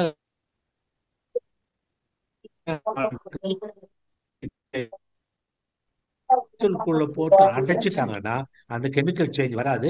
அதுலயும் அவங்க எக்ஸ்பைரி டேட் கொடுக்குறாங்க. அந்த எக்ஸ்பைரி டேட்டுக்குள்ள நீங்க சாப்பிடணும். ரொம்ப நன்றிங்க ஐயா. அந்த மக்னீசியம் டேப்லெட் சொல்றா இல்லைங்க ஐயா, அதுவும் சாப்பிடலாமா ஐயா டெய்லி? ஆமா, மக்னீசியம். மக்னீசியம் வந்து நம்ம வயசான காலத்துல நம்ம கிராம்ப்ஸ்ன்னு சொல்லுவோம். கெண்டைக்கால் இழுத்து பிடிச்சிக்குது, கால் இழுத்து பிடிச்சிக்குது, தோலை இழுத்து பிடிச்சிக்குது, வயிறு இழுத்து பிடிச்சிக்குதுன்னு சொல்றோம் இல்லையா. அந்த கிராம்ப்ஸுக்கு வந்து மக்னீசியம் மிகவும் முக்கியம். 800 மில்லிகிராம் சாப்பிடணும். இதெல்லாம் இப்போ ஒரே மாத்திரையில எல்லாம் வந்துருது. Omega 3 fatty acid, coenzyme Q10 வந்துருது, கால்சியம் வருது, ஜிங்க் வருது, ஃபோலேட் வருது. இதெல்லாம் ஒரே கேப்சூல் வந்துருது. ஒரு மாத்திரை முடிஞ்சுனா வேலை முடிஞ்சிருது. தனித்தனியா அதான். முழுங்க வேண்டியது. ஓகே. அதான் கோஎன்சைம் Q10 சொன்னேன் இல்லைங்க ஐயா, அது கூட சாப்பிடலாம் இல்லைங்க ஐயா? அது ஹார்ட்டுக்கு அது நல்லது. நீங்க ஒரு தடவை கூகுள் படிங்க. சரி. அப்பதான் உங்க மனதுல பதியும். ஏன்னா அது ஏதோ ஊர் பேர் தெரியாத ஒரு வார்த்தையா இருக்கு. அது ஆ, நம்மளுடைய வாழ்க்கை முறைக்கு வர வார்த்தையா வரணும்னா ஆ. கூகுள்ல படிங்க. Coenzyme Q10. ஓகே, ஓகேங்க. நீங்க அது எல்லாத்தையும் சேர்ந்த மாதிரி ஏதாவது கொஞ்சம் சஜஸ்ட் பண்ண முடியுமாங்க ஐயா? சம் பிராண்டு அது மாதிரி ஏதாவது எல்லாருக்கும் நான் கொஞ்சம். நெக்ஸ்ட் டைம் சொல்றேங்க. பிராண்ட் ஆ, இருக்கு, ஆனா நான் மறந்துட்டேன். இப்ப டக்குன்னு சொல்ல முடியல. நான் நன்றிங்க நெக்ஸ்ட் ஐயா. டைம் சொல்றேன். வாழ்க ரொம்ப வளமுடன். நன்றிங்க ஐயா. வாழ்க வளமுடன். வாழ்க ரொம்ப நன்றிங்க ஐயா. For your time. ஓகே, வாழ்க வளமுடன் அம்மா. நன்றிங்க அம்மா. வாழ்க வளமுடன் ஐயா, மிக்க நன்றிகள் ஐயா. வாழ்க வளமுடன். அடுத்த அன்பராக சாந்தி சுந்தரம் அம்மா அவர்கள். வாழ்க வளமுடன் அம்மா. வாழ்க வளமுடன். சத்தியபிரியா பொய்யாமொழி அம்மா, உங்களை பேர் எனக்கு ரொம்ப பிடிக்கும். வாழ்க வளமுடன். வாழ்க வளமுடன். எல்லாத்துக்கும் பிடிச்சிடுச்சுமா. ரொம்ப பிடிக்கும். ஐயா வாழ்க வளமுடன் ஐயா. ரொம்ப வாழ்க. சொல்லுங்க. அற்புதமான சிந்தனை தொகுப்பு, எல்லாத்துக்குள்ளேயும் நல்லா இருந்ததுங்கய்யா. இந்த ஒரு 20 டேஸ்க்கு முன்னாடி நடந்த விஷயம் என்னன்னா, நான் ரோட்டை கிராஸ் பண்ணி கோயிலுக்கு கிளம்ப போறப்ப ஒரு பையன் பைக்ல வந்து ஆப்போசிட்ல ராங் சைடு வந்து என் மேல தட்டி மோதிட்டாங்கய்யா. நான் நடு ரோட்ல கீழே விழுந்துட்டேன். உடனே அங்க இருக்கவங்க எல்லாம் கூட்டிட்டாங்க. அந்த ஆ, பையன் எந்திரிச்சு நின்னுட்டு ஒண்ணுமே செய்யல. என்னை தூக்கின உடனே நான் அந்த பையனை பார்த்து எல்லாரும் திட்டுறாங்க அவங்கள. அந்த பையனை சொல்றேன், எனக்கு ஒண்ணும் இல்ல தம்பி, நீங்க கிளம்பி போங்க, வாழ்க வளமுடன், எனக்கு ஒண்ணும் இல்ல, நீங்க கிளம்புங்கன்னு சொன்னோடனே அந்த பையன் போயிட்டான். அப்ப நான் ம். நினைக்கிறேன், நம்ம இன்னல் புரிவோர் எதிரிகளாக நினைப்போர் எவராக இருந்தாலும் வாழ்த்தி வாழ்த்தி பழகுனதுனால நம்ம அந்த மாதிரி ஆமா. அந்த பையனை சொல்லி எனக்கு கரெக்ட், கரெக்ட். கோபமோ வருத்தமோ இல்ல. ஆனா என்னுடைய கைகள்லாம் நடுங்குது. எனக்கு கால் பிராக்சர் ஆகி இப்ப ரெஸ்ட் எடுத்துட்டு இருக்கீங்க. சரி, எல்லாரும் என்னை சரி. கேட்காங்க, ஏமா புடிச்சு ஒரு குடு கொடுக்க வேண்டாமா, நீங்க என்னம்மா வாழ்க வளமுடன் சொல்லி வாழ்த்து அனுப்பிச்சிட்டீங்க அப்படின்னு என்னை டீ கடைக்காரவங்க கூட்டிட்டு போய் தண்ணி எல்லாம் கொடுத்து கேட்டாங்க. சரி, அந்த சரி. தன்மை வரது காரணமே நம்ம தவத்தினுடைய பயனாகவும் நம்ம வாழ்த்தி வாழ்த்தி பழகுனதுனால தானே ஏன் நமக்கு அந்த மாதிரி தோணுது. உண்மைமா, கரெக்ட்மா. உம் ஏன்னா அந்த பையன் உம் நீ தப்பு செஞ்சா கூட நீங்க வாழ்க வளமுடன் சொன்னதுனால அவன் போய் 1000 தடவை யோசிப்பான். நம்ம உம் செஞ்சது தப்பு, இப்படி செய்யக்கூடாது, இனிமேல் நாம இப்படி இருக்கணுங்கிறத அத்தனையும் சொல்றது ஒரு வார்த்தையில அத்தனை அறிவுரையும் நீங்க கொடுத்த மாதிரி கிடக்காது. வாழ்க உம் வளமுடன். நல்லா இருந்ததுங்க. ரெண்டாவது இப்பயும் கூட தெரிஞ்சவங்க அந்த சைடு இருக்கவங்க வந்து சொல்றாங்க, நாங்கன்னா ஒரு புடி பிடிச்சிருப்போம், ஏம்மா நீங்க ரொம்ப நல்லவங்களா இருக்கீங்கம்மா, நீங்க சொல்லும் போது நினைப்போம், வாழைசல்ல கோலம் போடும் போது கூட நினைப்போம், இத பார்த்தா ஒரு எனர்ஜி நமக்கு கிடைக்குதுன்னு நினைப்போம்மா அப்படின்னு சொல்லுவாங்க. கரெக்ட், ஆழ்கடம்னு எழுதிட்டு ஒரு கோலமே போடுவேன். நான் என்னைக்கா சரி, போடாம சரி. இருந்தா ஆபீஸ் போறப்ப டெய்லி பார்ப்பேன், எனக்கு எனர்ஜெட்டிக்கா இருக்கும். ஆனா இப்ப நீங்க ஆமா. போடுறதுல எனக்கு கவலையா இருக்கு அப்படின்னு சொல்றாங்க மக்கள். ரொம்ப நன்றிங்க. ஒரே ஒரு விஷயம் மட்டும் கேட்டுறீங்க. கொழுப்பு மாத்திரை எனக்கு வந்து கம்மியா இருக்கு, நல்ல கொழுப்பு குறைவா இருக்குது, கொலஸ்ட்ரால் வந்து கெட்டதுதான் ஜாஸ்தியா இருக்குங்கிறாங்க. அதுக்கு ஏதோ ஒரு மாத்திரை கொடுத்துருக்காங்கய்யா, ஆ, அஸ்ட்ரோடானிஸ் மாத்திரை. ஆமா. அது கண்டினியூஸா சாப்பிட்டுக்கிட்டு இருக்கேன். நான் டெஸ்ட் பண்ணிட்டு தான் மேற்கொண்டு எடுத்துக்கணுமாங்கய்யா. ஒரு 3 மந்த்ஸா சாப்பிடுறேன். அதுக்கு சாப்பிடும்போது நீங்க ம் வந்து உணவுல வந்து அந்த அளவு முறையை கடைப்பிடிச்சு உணவை கொஞ்சம் குறைச்சா நல்லது. எக்ஸசைஸ் ம் பண்ணணும். அப்புறம் விரதம் இருக்கணும். உண்ணா நோன்பு இருக்கணும். இந்த மூணு செஞ்சீங்கன்னாக்கா கொஞ்ச நாள் போனா கொலஸ்ட்ரால் குறைஞ்சிரும். அப்புறம் மாத்திரை சாப்பிட வேண்டியது இல்லை. சரிங்க சரிங்க ஆனா சரிங்க. இது மூணு செய்யணும். உண்ணா நோன்பு இருக்கணும். உணவுல வந்து கட்டுப்பாடா இருக்கணும். உடற்பயிற்சி உ- தொடர்ந்து பண்ணணும். உடற்பயிற்சி செய்யணும். ஆமா, மூணு. சரிங்க சரிங்க, ரொம்ப நன்றிங்க. இப்ப 20 டேஸா பண்ணக்கூடாதுன்னு சொல்லிட்டாங்க டாக்டர். இப்ப சௌமித்திர நயம் நீங்க இந்த விரல் எல்லாம் வச்சு பண்ணாதீங்க, உட்கார்ந்து செய்யறது மட்டும் செய்யுங்கன்னு சொல்லியிருக்காங்க. தவிர மட்டும் நிறைய பண்றீங்க. இல்ல எதையும் பண்ணக்கூடாது நாங்கம்மா. இந்த காலை ஊனி காரைக்கால் பயிற்சி பண்ணணும் போது விரல் எல்லாம் பிராக்சர் இல்ல இல்ல ஆயிடுச்சுங்க. இல்ல அந்த எக்ஸசைஸ் பண்ணாதீங்க. கையில ம். ஏதாவது செய்யுங்க. உடம்புக்கு கை ஏதாவது ஒரு வேலை கொடுங்க. ஆ, எல்லாம் பண்ணணும். ஓகேங்க. ஆமா. ரொம்ப வாழ்க நன்றிங்க. வாழ்க வளமுடன். வாழ்த்துக்கள். வாழ்க வளமுடன். வாழ்க வளமுடன். இறையருள் கிஃப்ட் தாங்க நீங்க எங்களுக்கு. இது உங்களுடைய வாழ்க்கை தான் எனக்கு வேணும். வாழ்க வளமுடன். வாழ்க வளமுடன். வாழ்க வளமுடன். அடுத்த அன்பராக கேலக்ஸி A20E. வாழ்க வளமுடன் ஐயா. தங்களுடைய பேரையும் ஊரையும் பதிவு பண்ணிட்டு ஐயா கிட்ட கேள்வி கேட்கலாங்கய்யா. வாழ்க வளமுடன். அன்மியூட் பண்ணுங்க. பண்ணிட்டேங்க. இல்ல அவங்க பண்ணல இன்னும். ஆ. ஐயா அன்மியூட் பண்ணி பேசுங்க. அந்த வாழ்க பட்டன் வளமுடன். தொட்டீங்கன்னா அன்மியூட் பண்ணுங்க. உங்க மைக்க ஒரு முறை டச் பண்ணுங்கய்யா. வாழ்க வளமுடன்.